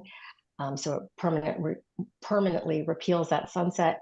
And then related to Pillar 5, there's an elimination of a blueprint-related report, the annually required technology spending report. Next slide, please. And so finally, I want to share the process by which AIB staff keep the board updated throughout session, as well as the work that we'll engage in. Staff track legislation to identify bills with direct as well as indirect impact to either blueprint implementation or to the AIB and its operations as an agency. We provide information on these bills for the board's consideration and develop any testimony or letters of information needed. We may do this at a regular board meeting, but because things move very quickly during session, we use an approach to consider legislation between meetings, whereby a smaller group of 3 members consider a bill and determine the direction of our response. The small group consists of the chair, the vice chair, and then another member chosen on the base of the subject matter. Didn't we already adopt that? Yes, we did. Okay. Yeah, I just wanted to review the process for the newer members. Thank you. And so those members will be chosen based on their expertise on the subject matter of the bill. And then to keep the board up to date, we will provide a bi-weekly update that will include the summary of the progress of key legislation, including ours, briefings or hearings in which we participated, and a schedule of the upcoming hearings of bills that we're tracking. And these updates will be discussed at our regular meetings as well as posted to the AIB's website. You received the first of these biweekly legislative updates yesterday. So that included the information that I provided this afternoon, as well as the briefing that we presented yesterday to the House Appropriations Committee and the House Committee on Ways and Means. which we talked about earlier. I just want to say that, you know, Chair Leggett, Vice Chair Kerwin, and Executive Director Heiss were very, very well received. I mean, I may be biased, but I think that the information and the data that was provided was very, not only informative, but very appreciated. It sparked a lot of good questions and conversation. And that Joy, is my report. there's no counterpoint joint hearing in the Senate, is there?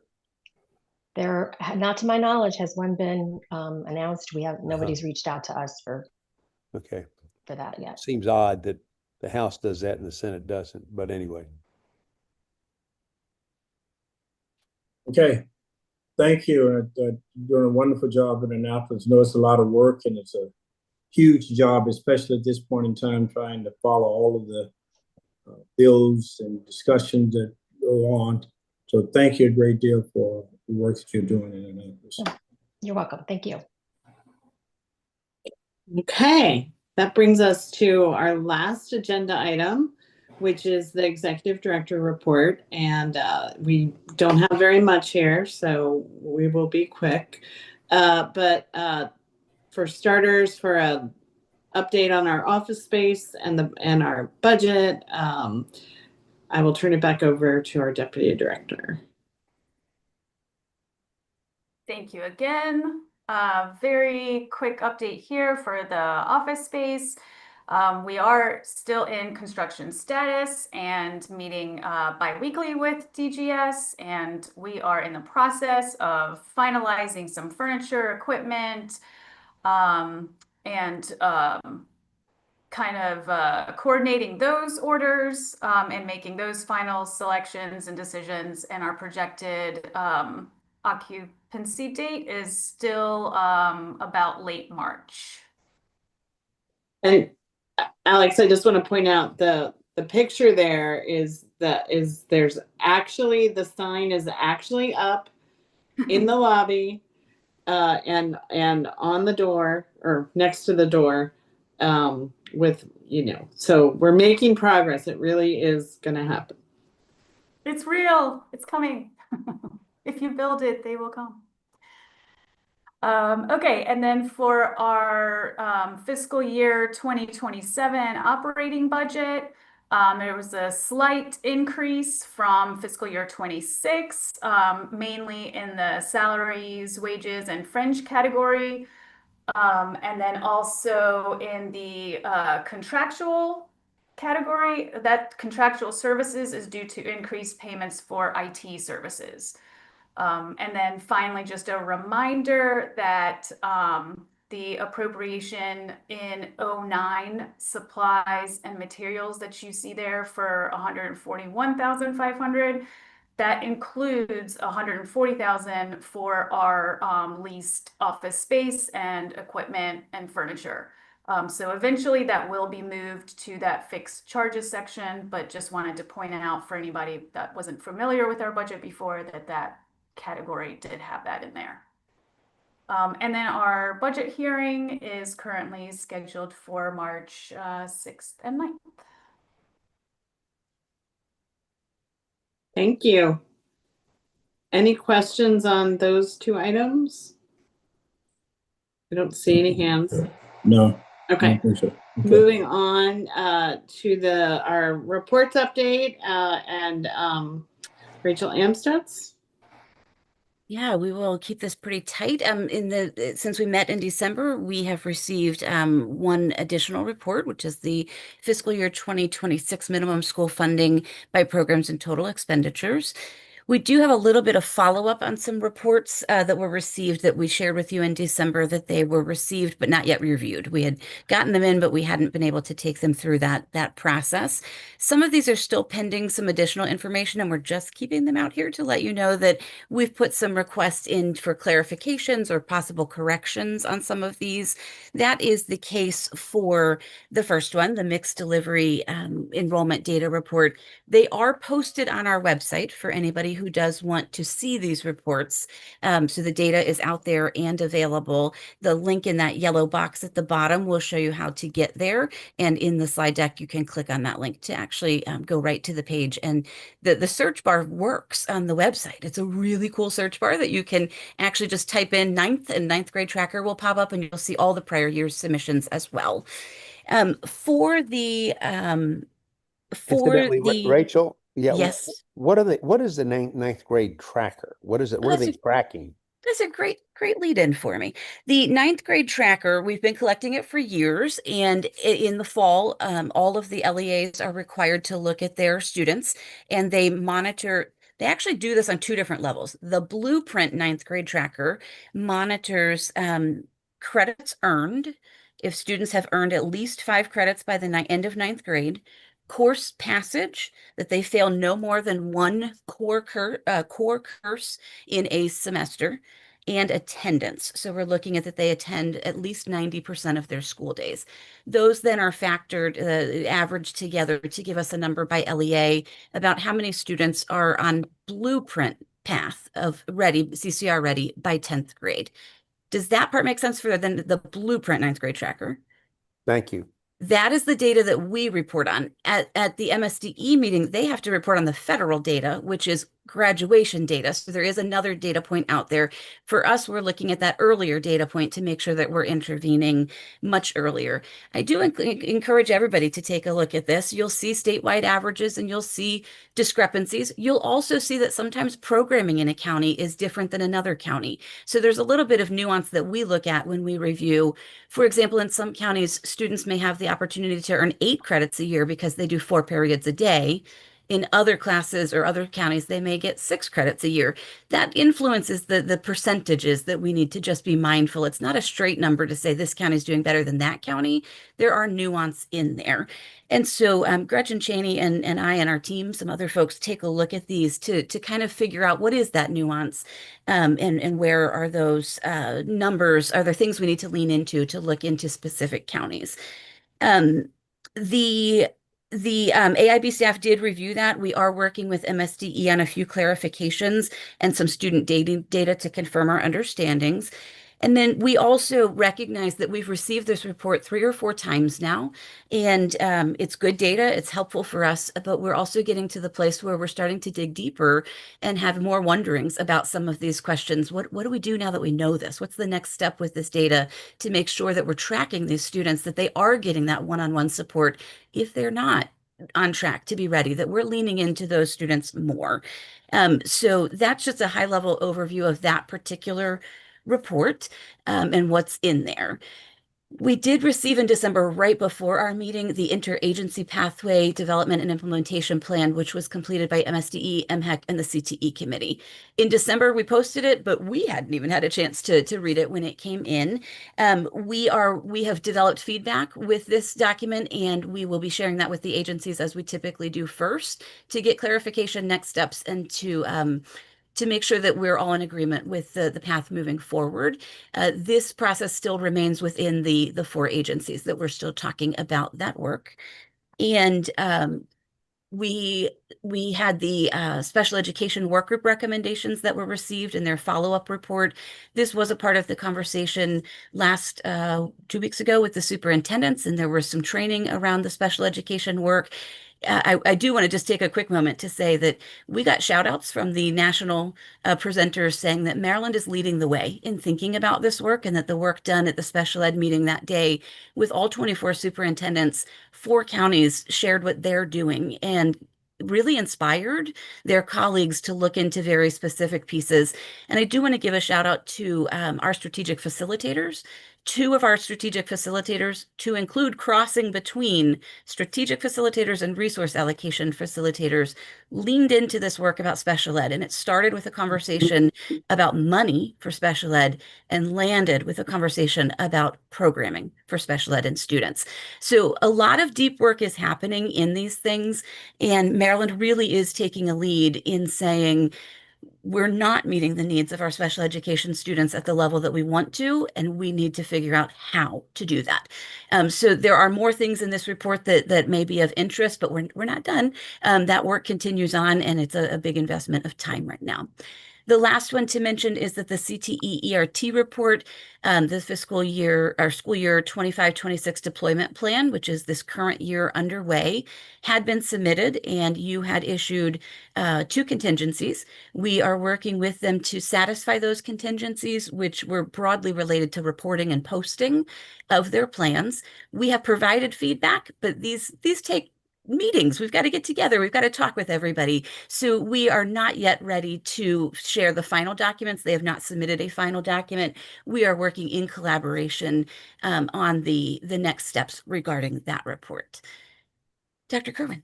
Yes, your mention of CTE, just I want to remind everybody that Representative Miller from Frederick, we offered to give her, informed her about the vision statement for CTE and apprenticeships, and we want to be sure we send her that material. Perfect. I think we Thank saw you. an email. We will make sure that gets over to them. Thank you. Yes, I have one piece that I do want to go back to. I forgot I had printed the data behind it. On the 9th grade tracker, the data highlights in Maryland for the most recent past school year for 24-25. Our Maryland blueprint method shows that 75.7% of our 9th graders are on track. Compared to the year before, we were at 69.7. So 69.7 to 75.7. The year before we were at 74, and the year before 67. So we fluctuate between these numbers in this 4-year spread, but that gives you an idea of where we are. I will mention that we also have the new CCR standard that we're using to track CCR readiness. There's a lot of data points in here that we need to track and follow with their individual nuance. But that just gives you a broad number of where we're looking. At the state board meeting yesterday, I'll just give you one more number Tuesday, one more number to consider. The dropout rate at 12th grade is at about 10%, with about 50% of that being our students of Hispanic origin. So data that we're tracking, and that we're making sure that as we think about Pillar 4 and more resources for more students, that we're really leaning in on who are the individual students. If we connect back to the math conversation and MTSS, that's where we're going to really transform our schools, is when we dig down to the individual students, the individual reasons, the root causes. Now that the AIB is really into our stand-up mode, we're able to look at this data a little bit differently and wonder and use our team and our partners at the state agencies and the LEAs to start asking more questions, to use this data to dig deeper. These are the most current reports that we have. Are there any questions on any of these? Rachel, I just wanted to add on that last bullet on the CTE deployment plan, we have invited the CTE committee to the board's February meeting to discuss their proposed changes to their deployment plan. As Rachel said, we are in conversation with them about trying to understand what they're proposing a little better, but we have invited them to next month's board meeting. I can also add that based on an email that came in during this meeting, that they have submitted some more reports that are available on their website from CTE visits that we've now become aware of today. So one of our requests was just making sure that those reports were available publicly, and for you and for us to be able to see those. There are more available, and we will get you a link for that, and they can be found on our website and the CTE committee's website. Great. And then Rachel, you also are going to cover our last item with an update on our advisory committees. I love our advisory committees. We have the next lineup here for our advisory committees. Hold on. One of those is not correct. I will fix that as we get there. The topics are listed for this slide is not right. This slide has November dates on it. It somehow, I think we switched something over. So don't look at this slide. The team will help you know. I can tell you what Pillar 1 is doing, and then I might need our policy team to give us the, actually, Alex, can you tell us what Pillar 1 is doing February 6th? 5th. Or I'm doing this backwards, aren't I? I'm sorry. I totally looked at the wrong column there and it threw me when I saw November. Forget November. We're going to stick in the second column, and I am caught up to speed here. In the second column, the next meeting date, Pillar 1 will be hosting a panel interview with mixed delivery providers to talk about provider support. It's also a very timely part of the year for them as the pre-K grant is going live, and they will be doing a quick review of the JCR that we did in 2023 with a quick update of what's been done. Where are we? What are the outstanding challenges and successes that have happened with mixed delivery? In Pillar 2, the November meeting, we had a fabulous conversation about national board certification for school administrators. February 17th, they will reconvene with guests from the level 4 pilots, the career ladder level 4 pilots. Libby and I have been able to go visit 3 of them so far and have been amazed by the things that are happening that really do tie to things that you heard today about how they're using master teachers, who the term we keep hearing is street cred. They have street cred because they're teaching first period of the day and they're coaching a new teacher or a struggling teacher, that they will be coming to share how they're using this district-wide to rethink teacher leadership roles, supporting administrators, supporting teachers, providing professional development. We are seeing some really exciting things in these schools. Pillar 3 has a meeting in March that they are still working to plan, so they've got a little bit of a break, but I will highlight that their meeting last week was phenomenal and that they had many representatives from community colleges talking about the many ways in which our community college partners are supporting Blueprint through links between business and industry, dual enrollment, and career counseling. It was a really remarkable conversation about the resources available, their willingness to customize and to collaborate and to fill the needs of our LEAs as students are seeking more opportunities. Pillar 4 also just had a meeting. Their January meeting was an update on community schools and behavioral health supports, which connects to some of the consortium topics and the grants that are out in the schools to support those programs. And again, some really amazing things that are happening for students as a result of these resources. Their next meeting on February 24th will focus on multilingual learners. And then for Pillar 5, we had a great conversation in January about the minimum school funding waivers and really processes and things related to that gave a lot of great information. As of this morning, we have a topic for February 9th that is almost finalized, but they're going to be looking at, now that Blueprint implementation is really well underway, from a Pillar 5 lens, if you think about things in Pillar 3 and 4 related to CCR and student achievement, how are we equitably ensuring access to students, and how is that occurring across the districts, across the counties? What's the data showing? So they're going to be looking at 9th grade tracker. They're going to be looking at a variety of data points, thinking about it from a bigger picture of kind of where are we now compared to where were we, the Blueprint progress that we're seeing around that. So we will have an agenda posted for that group next week with a more defined topic. But the advisory committees, I would like to take a minute. As we all know, they are volunteers and they give of their time.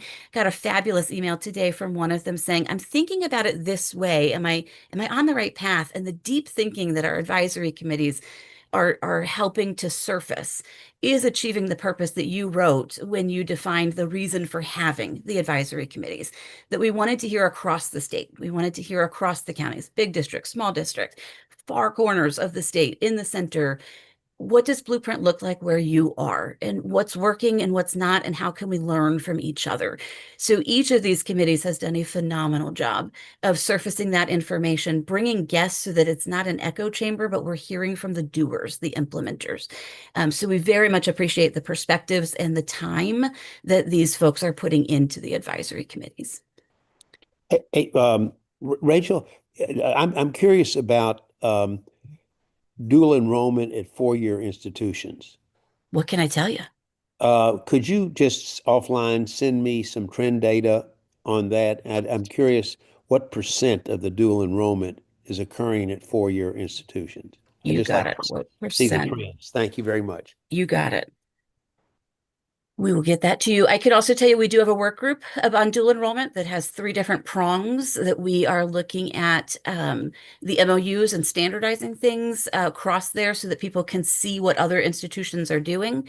We're looking at transfer credits and making sure that kids are accumulating credits that accomplish something for them, that 60 credits works at high school and works towards their future planning. And then MOU transfer and the way that we help kids be able to sequence their courses, that there's a meaningful way that you're not just taking random course, random course, random course. So there's a lot of thinking happening around dual enrollment. There's also been some recent conversations about dual enrollment at 2-year, dual enrollment at 4-year. Can a student take a dual enrollment class that is not at their local county? And the answer is yes. So how do we help students access the full realm of dual enrollment? So there's a lot of great things happening. If I had to summarize it in blueprint language for this year, 2026 is pretty amazing. There are a ton of things happening in all of these areas for our students, for our educators, and there's just a whole lot going on, and it's really exciting. Any questions on advisory committees? No. Are there any questions? I do not see any. All right. Great, thank you. Thank you, Rachel. That was a very full agenda, and Yeah. that completes the agenda. Okay, well, thank you, and thanks again to the staff and for all the board members for your time and for your patience today. We covered a great deal. Again, I want to wish everyone a happy new year. Are there any closing comments from anyone else before we adjourn? If not, I entertain a motion for adjournment. So moved. Second, moved and properly second that we adjourn. All in favor, please indicate by saying aye. Aye. Aye. Any opposition? None. The ayes have it. We are so adjourned. Thank So you. long, colleagues. Thank you. Thanks, everyone.